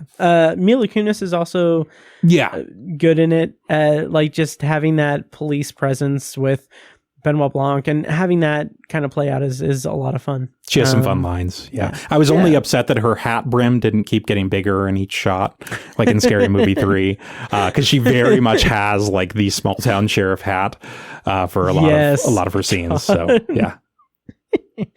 It was interesting to see Jeremy Renner in it as well, just because Jeremy Renner is referenced in Glass Onion. And like, that's right. Yeah. And like, I didn't make that connection watching this movie, but yeah, that's right. Yeah. And like, he's not playing Jeremy Renner. Like, let's just, have that stated. Like he's playing a character in the movie. But one of the nice things about it is that like, I went into this movie not knowing what to expect, because I intentionally didn't see the trailer. I think I saw the trailer like once, and then after that, like I didn't see the trailer, and I was just very pleasantly surprised with how things turned out. And finally, in non-spoilers, in very broad terms, how did you feel about the central mystery and like how it played out? Again, very broad, non-spoilers, and then we can go into spoilers. Yeah, very broadly, I thought it was fun. And this isn't a spoiler. They mentioned that it's like based on like the locked room and sort of like the classic, like doesn't seem like this would be possible sort of like kind of like classic mystery. Yeah, exactly. So like I like that aspect of it, that it sort of again goes to those sort of roots, and even Benoit Blanc kind of references it too. And I liked, again, thematically too, that the mystery sort of plays with the sort of, I don't want to say supernatural, but like religious aspect of like Benoit Blanc, like kind of coming up against this, like, well, as he says, like, I worship at the altar of the rational. But this takes place, amongst these churchgoers, and of course in this church setting. And so he has to kind of like reconcile, like, maybe there is like some aspect of the divine intervening here. And, maybe this is like the most difficult mystery so far, sort of thing. So I like that sort of being an impasse for his character, because it makes complete sense based on what we know of him from the other two movies. So yeah, I thought it was just a fun, again, as you say, sort of like puzzle box, even just from that aspect. Yes. Same here. Same here. There was a moment, like the movie does get, like ramps up to to like the big reveals and everything. And like in that run up, I was just so engaged with it. I was so into it. I was like, okay, here we go. Let's do this. And the way that the movie plays out is great. It's great. It's absolutely great. The way that as we're learning about the mystery, as it's being unfolded, and as the truth is coming out and everything, I'm just so taken with it. I think that there is just this, like, Rian Johnson is an incredibly talented person. Like, he has done some really great stuff. And like, this is also stuff we've saw in like Brick. Him doing mystery like this, him doing like this type of like mystery, it feels like any other filmmaker, this would be like their niche. And I just feel like, I don't know. It's just, it's hard to say, but I love these movies and I love the man. It's just, it's so fun to see him unfurl or unravel a mystery for us. It's like the height of entertainment for me, is watching Rian Johnson do mystery stuff, which is great. Yeah, I think when he's working in this genre, I think the really difficult thing to balance is being ahead of the audience, kind of being a step ahead, but not gloating about it. Yes. I think that's where a lot of these sort of movies can really run into that sort of like almost like sort of like arrogance and like, well, no, you didn't see this part and you didn't, and, right. People may disagree with this, but in my feeling watching these three movies is, yes, I'm getting the sense, of course, like that he's, ahead of me and everything and knows where things are going, but he's not being like a jerk about it. It's just, right. just that it's like, yeah, he's like figured all this out. And I think what that means to me, even just removing the mystery genre or whodunit genre, is I feel like I'm in the hands of a master storyteller, which that's when I always feel best about any movie I'm watching, regardless of genre. And I think, across his career now Brick came out in 2005. So about the last 20 years, I think he's certainly established himself as that. I think one of our, one of our better, storytellers, certainly at an entertainment level, he makes some really crackerjack stuff. Yeah. Oh, absolutely. In terms of puzzle boxes and everything, J.J. Abrams wishes he could be Rian Johnson. But any other thoughts on Wake Up Dead Man in non-spoilers? I don't think so. We gotta go into spoilers. So we get we do. The big stuff. But yep. What did you rate it on Letterboxd? I gave it 4.5. I think it's one of the better movies of the year. And like I said, I might not like it quite as much as Glass Onion, but not at all like a disappointment. Just mainly a comparative thing. And I think right in there, and a very balanced trilogy so far. We'll see where we end up going from here, but for now, definitely 3 for 3. Nice. Yeah, absolutely. I rated it 4 stars. I do think that of the 3, this is, I don't want to say weakest of the 3, just because that has a negative connotation, because I really enjoyed this movie, but I do think that the other 2 are stronger because of that ensemble-ness of it. But for overall story in general, I think that this is a very, very good entry in the franchise. So, yep. So that is our non-spoiler review of Wake Up Dead Man. We're going to go ahead and go into a spoiler review. I'll play a clip from the trailer to bring us into it. But before we do that, you can follow Brent's work at awakeinthedark.com and also follow him on Letterboxd at awakeinthedark. Link in the show notes and all of that. So without further ado, let's go into spoilers for Wake Up Dead Man, which will commence following this clip from the trailer. This murder was dressed as a miracle. But what happened that night is a much, much larger scheme.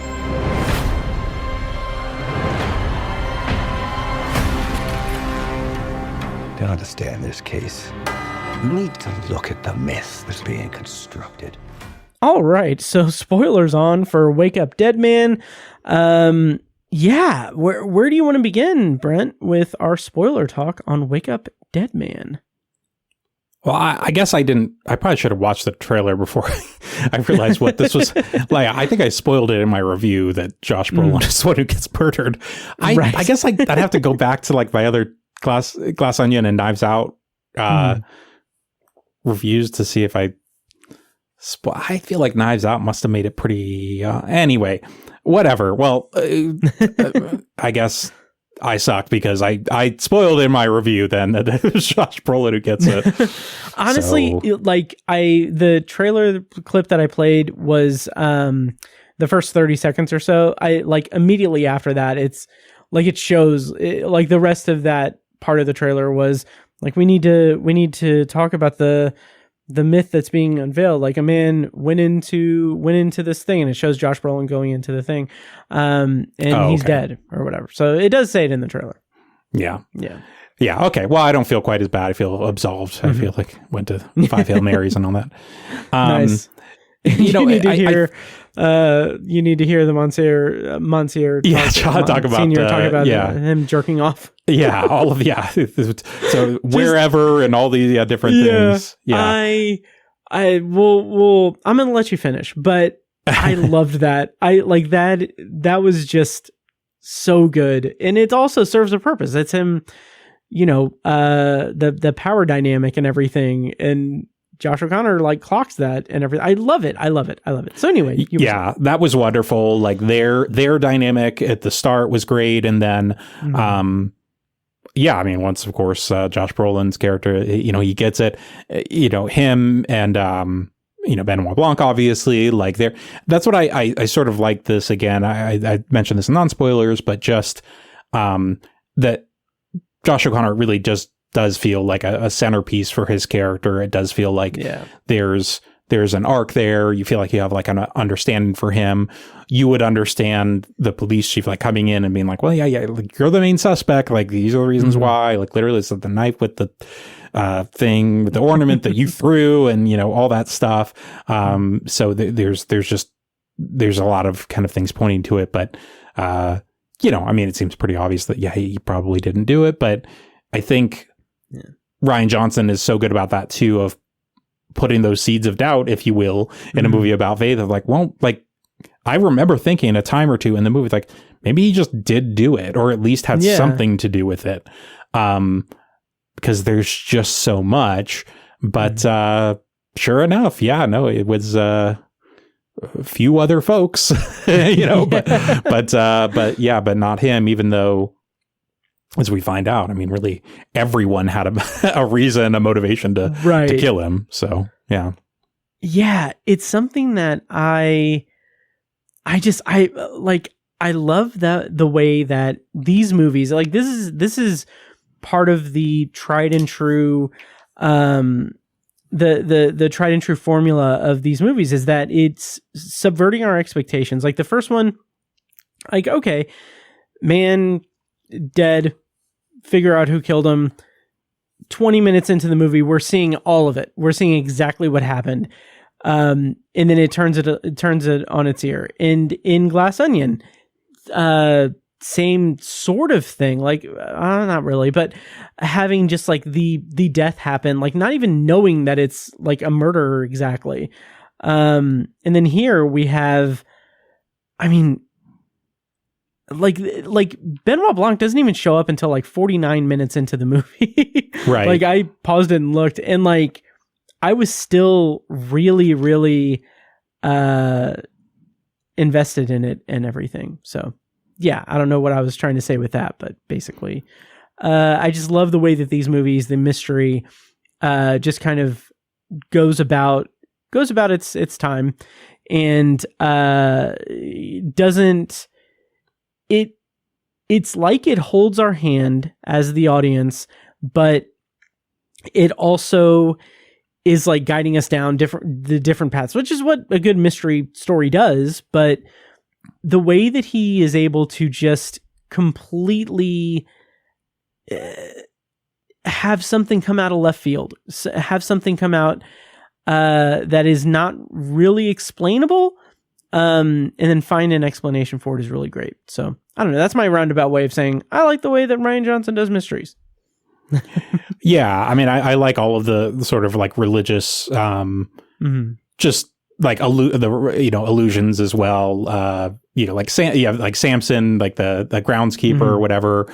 They mentioned like the Lazarus tomb, and sure enough, it is opened up from inside, which that was like a fun sort of way to again extrapolate that sort of like locked room thing. And it's like, well, the only way it can be opened is from the inside. And it's like, well, it turns out that, the person that's in there wasn't actually dead. And, like all of those sort of things. And we think we see, like Samson, the groundskeeper, like observing this. That turns out to be like a Jeremy Renner. And it turns out like, all of the things that, that play out. Yeah, it's just fun. And the great thing about that is, like, I'm such a fan of these movies and everything. Like I'm not someone who will try to suss out what the mystery is. I'm just kind of, most of the time I'm just along for the ride. I'm like, I have my ideas, but like if I am able to clock like, oh, this happens here because of this, like I know that this is going to happen or whatever. If I can guess it, it's not going to really ruin the movie for me.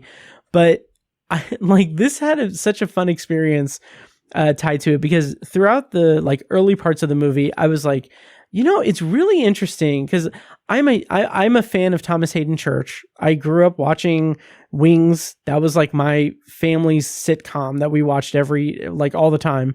And I loved him as Lowell in Wings.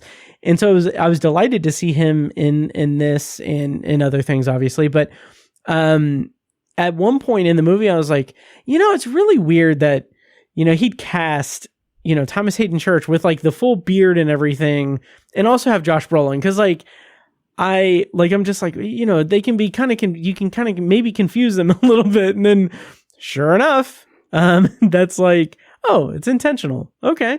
I get it. I'm into it. And I really like that. So I didn't really put that. I mean,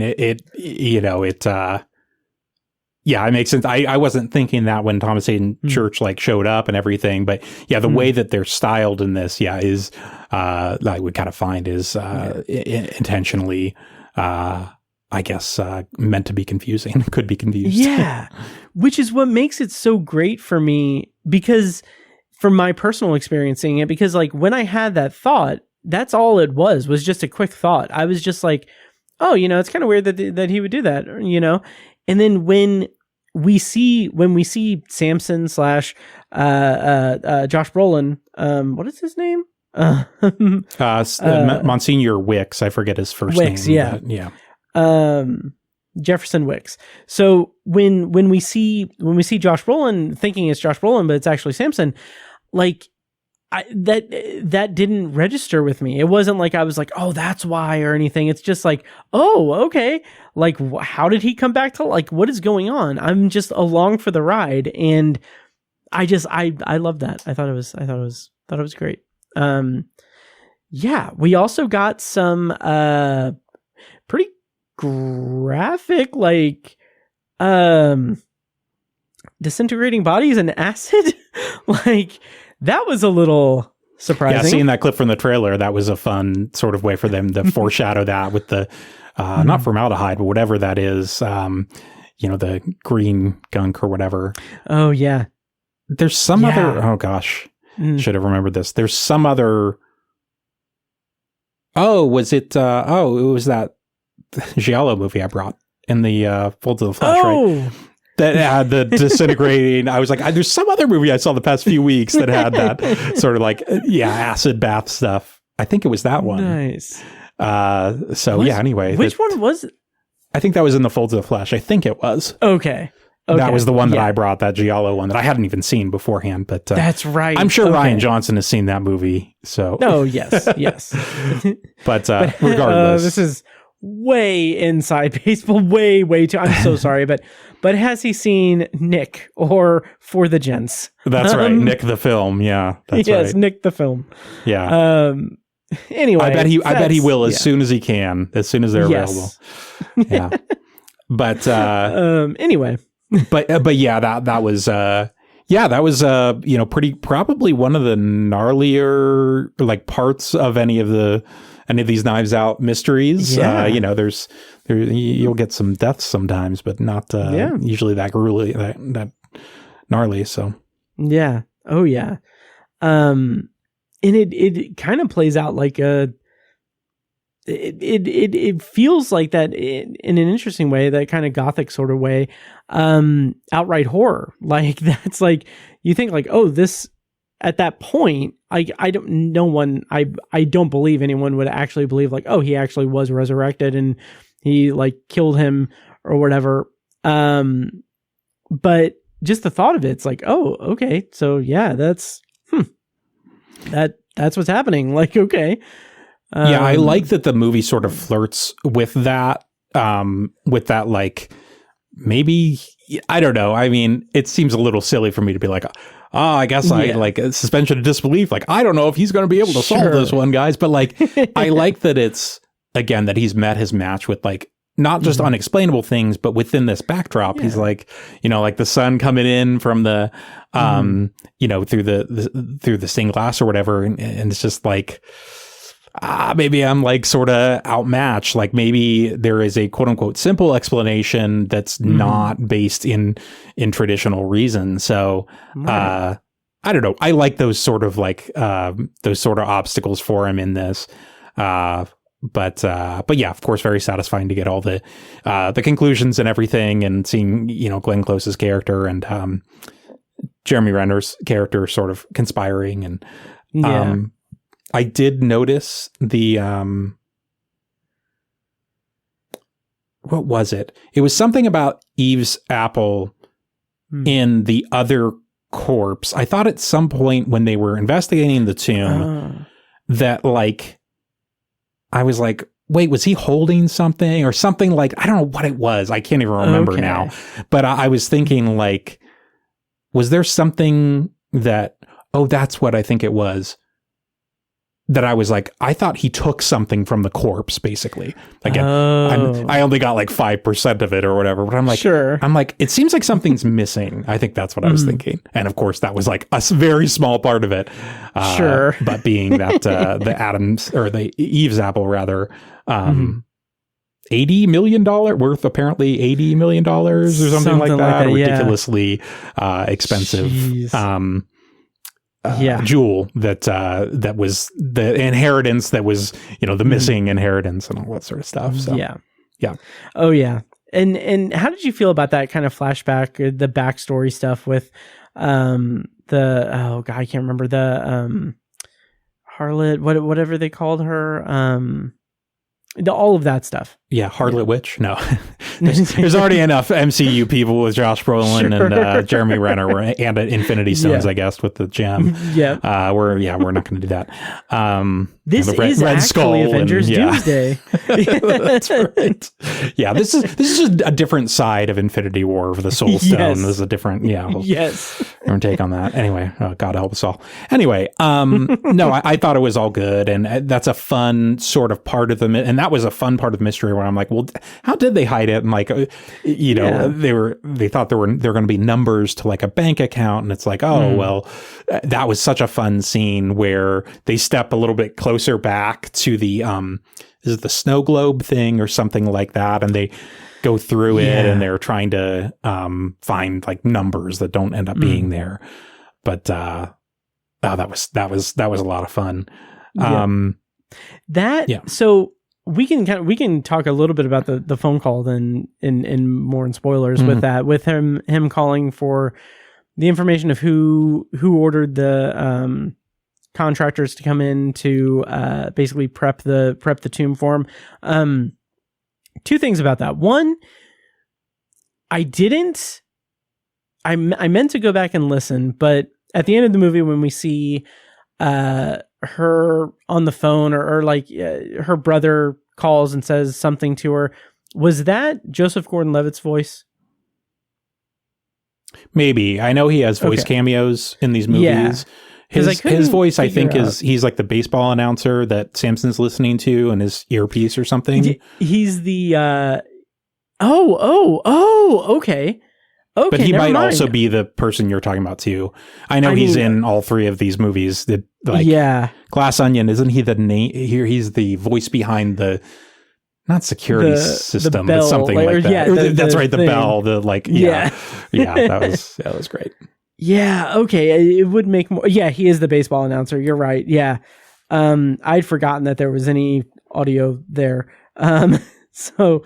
Anyway, never mind. But and that's a part of it. He's listening to the games. He likes to record the games, and they find the thing. And of course, there is an R for mode, but it's a different time. It's afterward. Yeah, of course. Yes. Yeah, a million things. Yeah.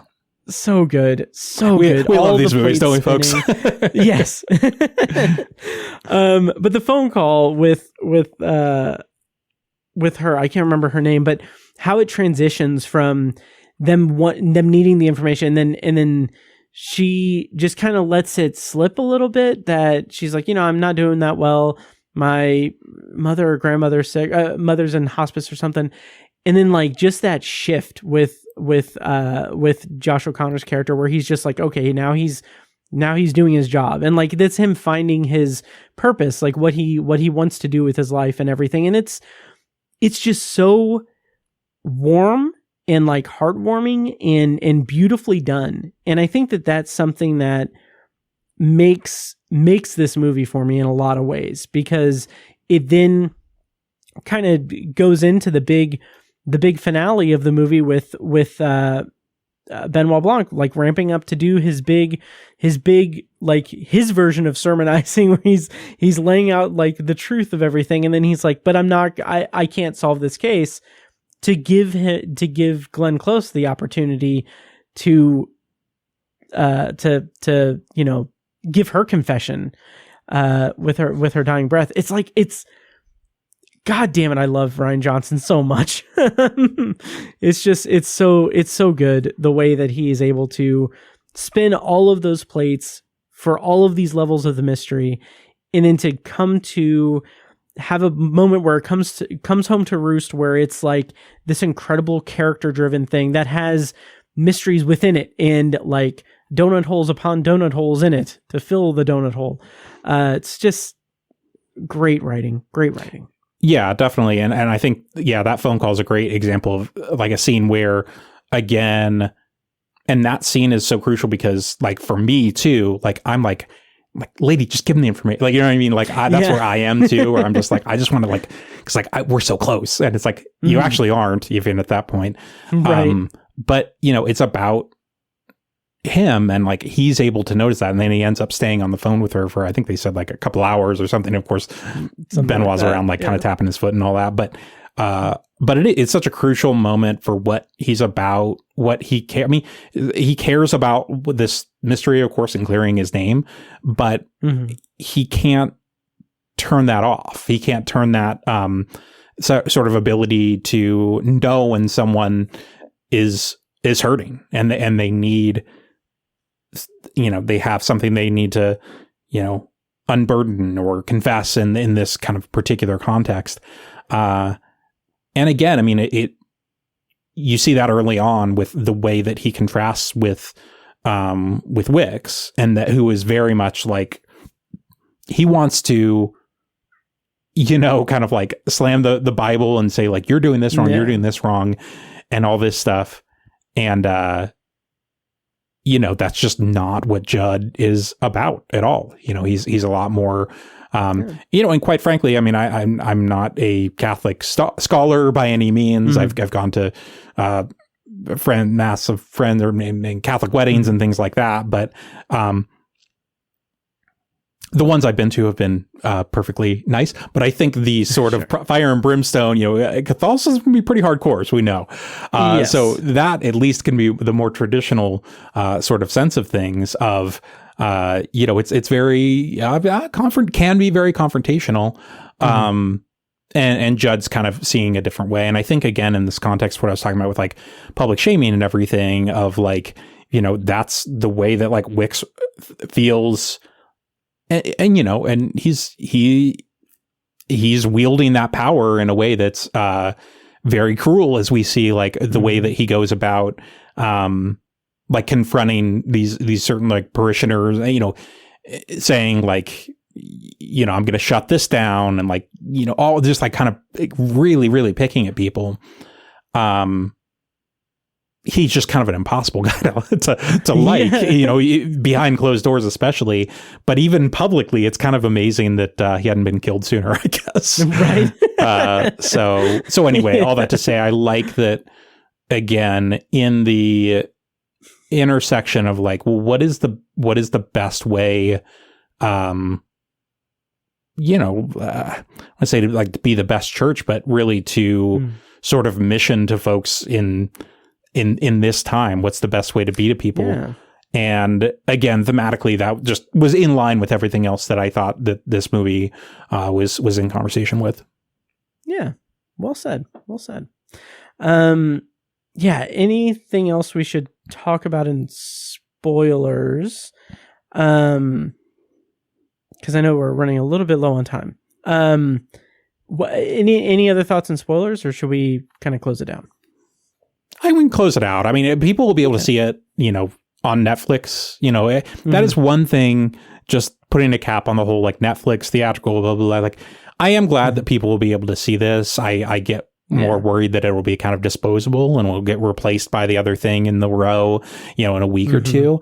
But I hope people check this out, because it's not. Yeah.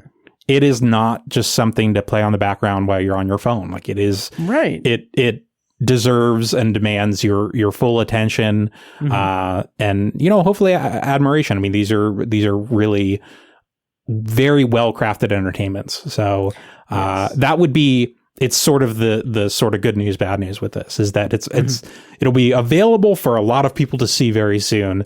I don't know if they actually will, but hopefully they will. Yeah, hopefully they will. Hopefully they will. So, like, this is competing against Stranger Things. I know. Yes, although it kind of is in theaters though too, technically, because those are in theaters.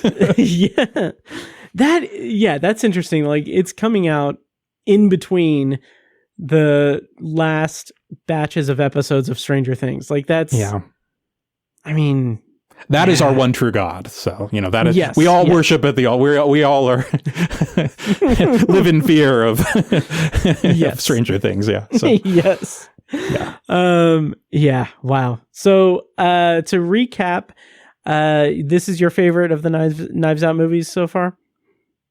Glass Onion is still the one I prefer, but it's not that far off. I really enjoyed this one.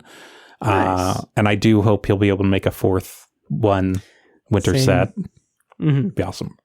Same. And you rated it 4.5 stars on Letterboxd. Mm-hmm. And of course, for the listeners, you can follow Brent on Letterboxd at Awake in the Dark. I rated it 4 stars on Letterboxd. You can follow me at Obsessive Viewer. So that'll do it for our feature review of the evening. We're going to go ahead and do a probably brief non-spoiler review of Eternity. But before that, I have a script that I'm going to read that I have not automated into a segment for the live stream. So here we go. Before we get to our secondary review, I want to take a quick moment to remind you that if you like the show, please take a moment to follow us on social media and subscribe to and rate the show on Apple Podcasts, Spotify, YouTube Music, or whatever your preferred podcast app is. And don't forget to subscribe to the Obsessive Viewer Podcast YouTube channel as well, where I have clips from episodes and other short content over there. Also, the full video version of these episodes are up there as well on the Obsessive Viewer Podcast's YouTube channel. And if you are interested in starting a podcast of your own, you can go to Libsyn and use the promo code OBSESS. When you sign up for a new account, you'll get up to 2 months free, depending on when you sign up, and we'll get a commission on it as well. More details on that are in the show notes of this episode. And now, back to the show. They tell me I'm obsessively. And I'm going to go right into the trailer clip for Eternity. So, yeah, here we go. The trailer for Eternity. Guess you weren't expecting it. What the hell is going on? We have now reached the junction. Well, I guess the surgery didn't go so well. You've passed away, Larry. Who are you? I'm Anna. I'm your afterlife coordinator. That's not a job. And this is the junction, where you choose one place to spend eternity. You want a little sniffle? And who to spend it with. Joan! Joan! I was in bed and then I... You look amazing. I have shocking news.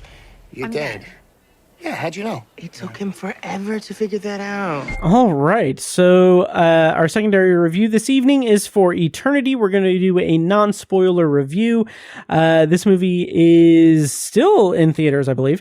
Released by A24. It was released in theaters on November 26th, 2025. And the premise, according to IMDb, is... in an afterlife where souls have 1 week to decide where to spend eternity, Joan is faced with the impossible choice between the man she spent her life with and her first love, who died young and has waited decades for her to arrive. Director for this movie was David Frayne, and writers were Patrick Coonan and David Frayne. The cast includes Miles Teller, Elizabeth Olsen, Caleb Turner, Divine Joy Randolph, and John Early. So Brent, as a A24 fan as you are, notice that I said A24 this time. How did you feel about Eternity in a non-spoiler review? Yeah, how'd you feel about it? I kind of love this one. I was pretty surprised. This is especially not just high concept for A24, but also generally like good-natured, cross-generational, should have a lot of broad appeal to folks sort of movie, a lot more than they typically do. So I was kind of a little surprised that they were the ones putting it out. But regardless, I don't, with rom-coms, I, am just sort of open for whatever. But this is, probably, I don't know. There are maybe some ways that maybe this isn't like the traditional rom-com, but I think there are also, it's a fantastical rom-com, but I think it does definitely follow a lot of those steps.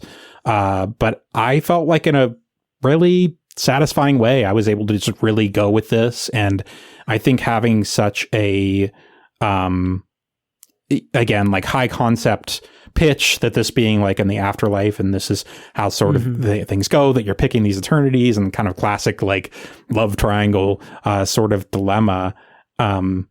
These are sort of just like classic frameworks, of course, that work. But I think I was able to just sort of go with the rest of it, because I felt like that was just so I just felt like clever and well thought out in terms of the setting on this, that I got more wrapped up in it than I expected, quite frankly. Nice. Yeah, this is the type of movie that's kind of for me. Like, it's existential, it's romantic, it's comedic, it's a rom-com. It's something that something like, not to dog a movie that it doesn't necessarily need to be compared to this, but I think back to like Robert Zemeckis, to bring him up again. His movie Here from a couple of years ago, just having that play out over so much time and have people grow together and interact with each other. Like this movie, Eternity, does that in a much better way than Here ever could have achieved. And what I mean by that is having these three characters exist, especially Elizabeth Olsen's character and Miles Teller, Larry and Joan, having them be this elderly couple who pass away and they're in this afterlife in their young bodies. Their bodies are when they were most happiest. And having that kind of dichotomy of having youthful actors play out these old souls is just so cleverly done in a way, because it is understated.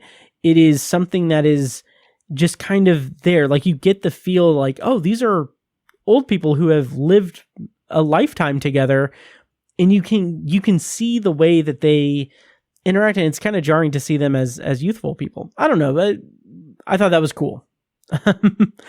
Is what I'm getting at.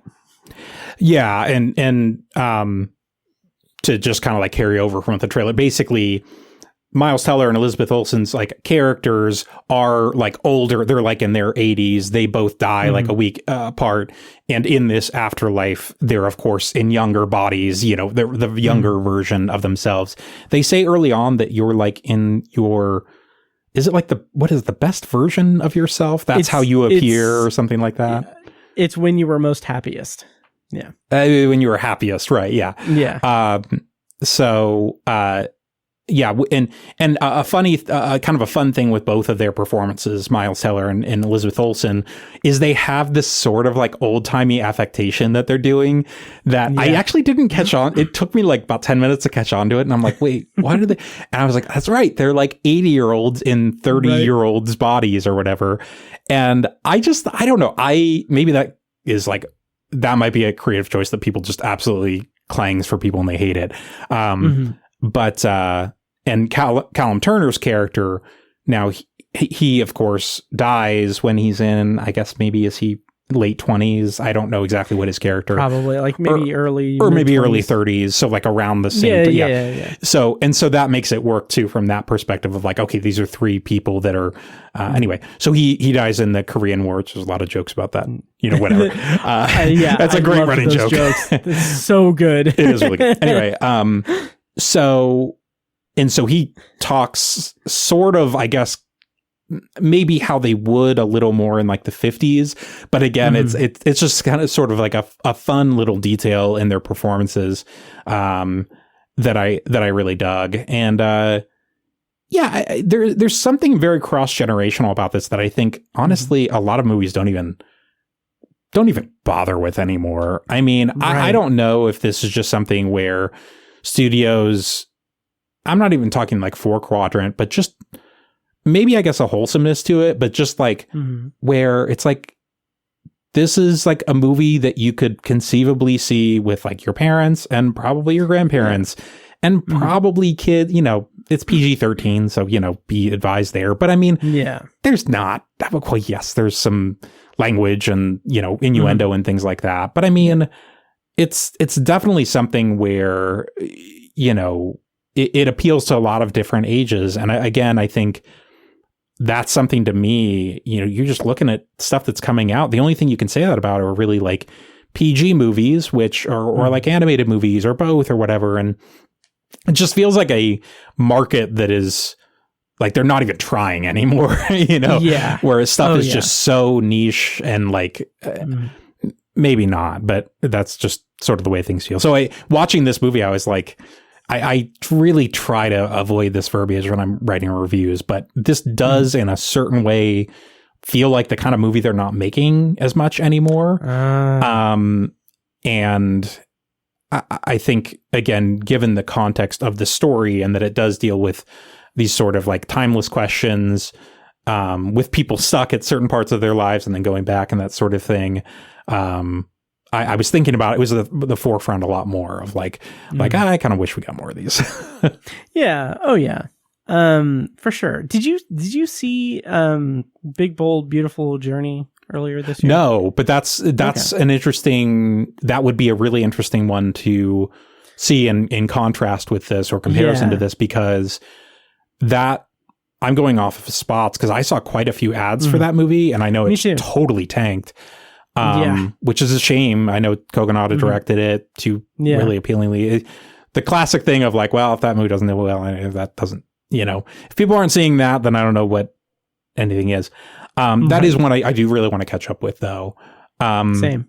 But yeah, I mean, that's another, based on what I know about it, I have not seen that film, but does seem like something that would very open-hearted, very hard on its sleeve. So Yeah, I don't even know what Eternity did. Box office, probably not well, if I had to guess, because it's not Zootopia or Wicked. So right. Whatever. See, Wicked would be the one they'd say, "Oh, that's the cross genre." It's like, yeah, I guess, but it's Eternity's better. Come on. I have seen both of those, 100%. So I can speak to that. Yes. I can speak to it as well. And if you want to know my thoughts on Wicked for Good, check out the last episode. I almost said last week's episode, but we didn't have an episode last week. Anyway, this is such a great commanding of this high concept that they're exploring. I love these types of stories where it introduces this big high concept thing that comes with so many questions. It's a balancing act that movies like this have to do, where they can't get too mired in the details. So it's like, hey, you're dead. You have, I think, 7 days to pick what eternity you want to spend all of eternity in. And they have it's a really fun consumerism kind of thing where you're seeing all the different advertisements for everything and sampling it and everything. Or you can stay in this way station thing for however long you want, but you have to get a job and stuff. It's pretty clear, it's straightforward. And it just leaves so much room for all of these different dramatic elements to come into play and really dig into what it means to reconnect with someone, to be in love and to lose love and reconnect with love. And there was a way that I phrased it in my Letterboxd review that I can't really remember, but it's just this really heartwarming and emotionally driven story of let me just read my Letterboxd review. It's a sweet movie about love and all its different complexities. The premise is a great jumping off point to explore what it means to have loved and lost versus the kind of love that grows over time. That's what it was. Funny and clever and very well acted. Loved this. So yeah. Anyway. I think when I saw this movie, I was like, Matt needs to see this. I really do. I think I said that. Oh, really? I thought I said it in the chat or something, because I'm like, because I knew you liked romantic comedies, but again, there's enough happening at the concept, but just the conceptual level. And I think you put it great. You put it very well, that there's a lot of questions that it could answer, but the most important one is who's she gonna pick? Classic rom-com conundrum. But it's putting it against these almost comically absurd proportions. Where it's but at the same time, it feels very real when you're in it. Classic suspension of disbelief and kind of all these things. So they're great. Speaking of the performances, Divine Randolph Joy, Randolph, sorry, and John Randolph-Joy, and John Early are both great as the sort of base, kind of like cheerleaders almost. Yeah, the afterlife coordinators, right? The afterlife coordinators. Yeah, he says that's not a real job. Here it is. So they're great too. They're fun and again, and kind of what you said, they don't even know all of how this world works, which is fun. Right. But of course they know certain things that the characters don't know and divulge them at different times and that sort of thing. So yeah, just really winning performances. Miles Teller, I'm I'm kind of always I never kind of know what I'm going to get. He's great here. He's a really good fit. I think he has really great chemistry, not only with Elizabeth Olsen, but he and Callum Turner, they of course, it's adversarial, clearly, and they never even knew each other. So they're fun too. And Callum Turner, I liked in this. I'll be honest, he's good. I could see someone else filling in that role and not only being good, but maybe even being better. It's nothing against him. I think he's good in it. I think he's doing the sort of classic like war hero. They mention many times how like handsome he is, and he is like he does have that look to him. So I don't want to like dog his performance or him in this too much. But that is one where I was like, even maybe Miles Teller could be someone, but he did such a great job. The Callum Turner one, I could feel like maybe there's someone else to get in there, but he did do a good job. And then I don't know, Elizabeth Olsen. What else do you say about? I guess this is what I'll say. After I don't even again speaking of the Marvel thing, it creeps in every single freaking thing ever of all time, every other movie. I don't know if she's gonna be Doomsday, any of these other Avengers things, but I just have to say between His Three Daughters, The Assessment, which is another film that came out earlier this year, and then this, I just think she's making some really interesting choices in terms of, and interesting, I mean, in a good way, really taking on, smaller movies, sure, but just with these, again, I think she's doing great work in them, but just, I think she's just making really excellent choices. And I was just kind of looking back and I was like, yeah, because she doesn't do like a ton of movies like in one year necessarily. Right. But I think, if she is being more kind of selective with these roles, I think it's really paying off. She's lovely here. I shouldn't do this, but I mean, she looks incredible in this film. Like this is the kind of thing that men and women of all ages will look at her and just she looks gorgeous in this. I just have to say. You mean? But beyond that, beyond just the her acting gorgeous? is gorgeous. Her performance, no, aesthetically, no, I'm right, I think there with she's you. lovely. Yes, but really, but seriously though, I think she's. I think it's another really great choice for her, and I think specifically within the context of this movie where she's like this older person in the younger body. I've heard her mention like a few times, and it comes off this way where she's like, and I'm speaking of Elizabeth Olsen, like that she's kind of like an old soul, like kind of trapped, like this older person trapped in this younger body. So I think that honestly might have been one of the things that drew her to this movie. I don't know that for sure, but yeah, she's great. And again, I like what she and Miles Teller are doing with their. How would you you know what I'm talking about, but I don't know how to. They kind of sound like older people. The way they're like talking. I think part of it is they definitely have that cadence of like an older couple, but I think also what enhances that is this like level of just kind of being sick of each other's shit, for lack of a better word, right? Like having this like loving but snippy sort of relationship. Like it's there are moments in this movie where they mostly Miles Teller's character Larry says something or is short with her in some way, and it's like very much like this old man crotchety sort of like yells at clouds sort of moments. And it's all like, it's this back and forth between them that it feels like they're older people like that have lived a life together and been married for 60 years. And it's so incredibly charming and endearing. Yeah. Especially when you contrast that with the way that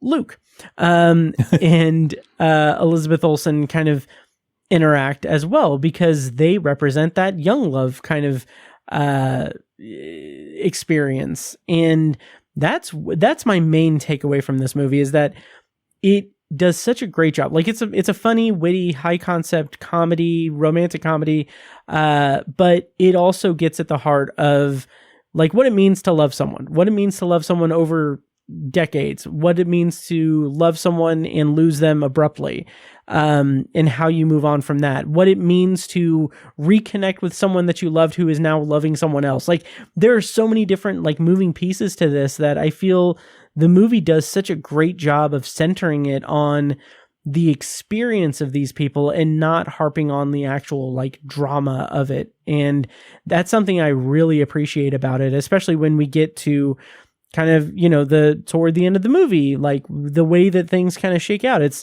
it's from a place of not competition, but of caring for one another. And I really love that. I think that that's a really strong statement for the movie to make. Yeah, very well said. And without going into spoilers, I think it goes about kind of all the iterations of who's gonna, that whole thing.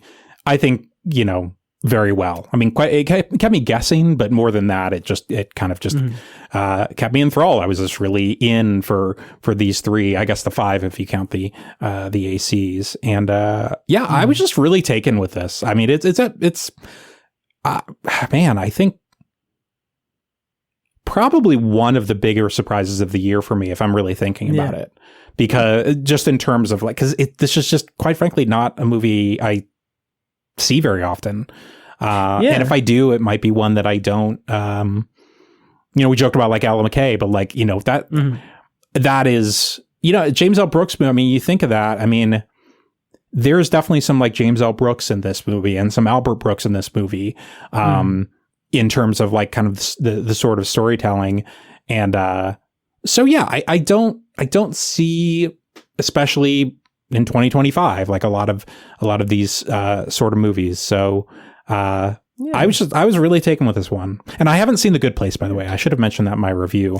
I don't know how close this would even be to that. Maybe it's not even that close. It's interesting. I've only seen like a couple of seasons of The Good Place. I need to go back and watch it. But and also this is a tangent, but I love The Good Place is Mike Schur, who did Parks and Rec and all that.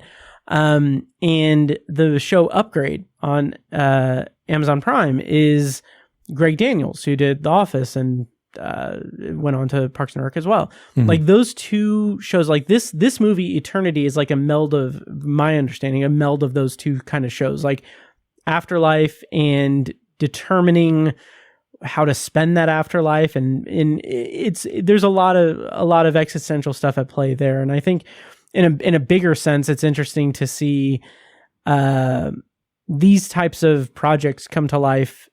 I don't know if it's a trend, if it's something that's reflective of where we are as a culture or anything, but it's just interesting to see like people making art depicting very unique like visions of afterlife and filling it with these existential thoughts and ideas that I am all for.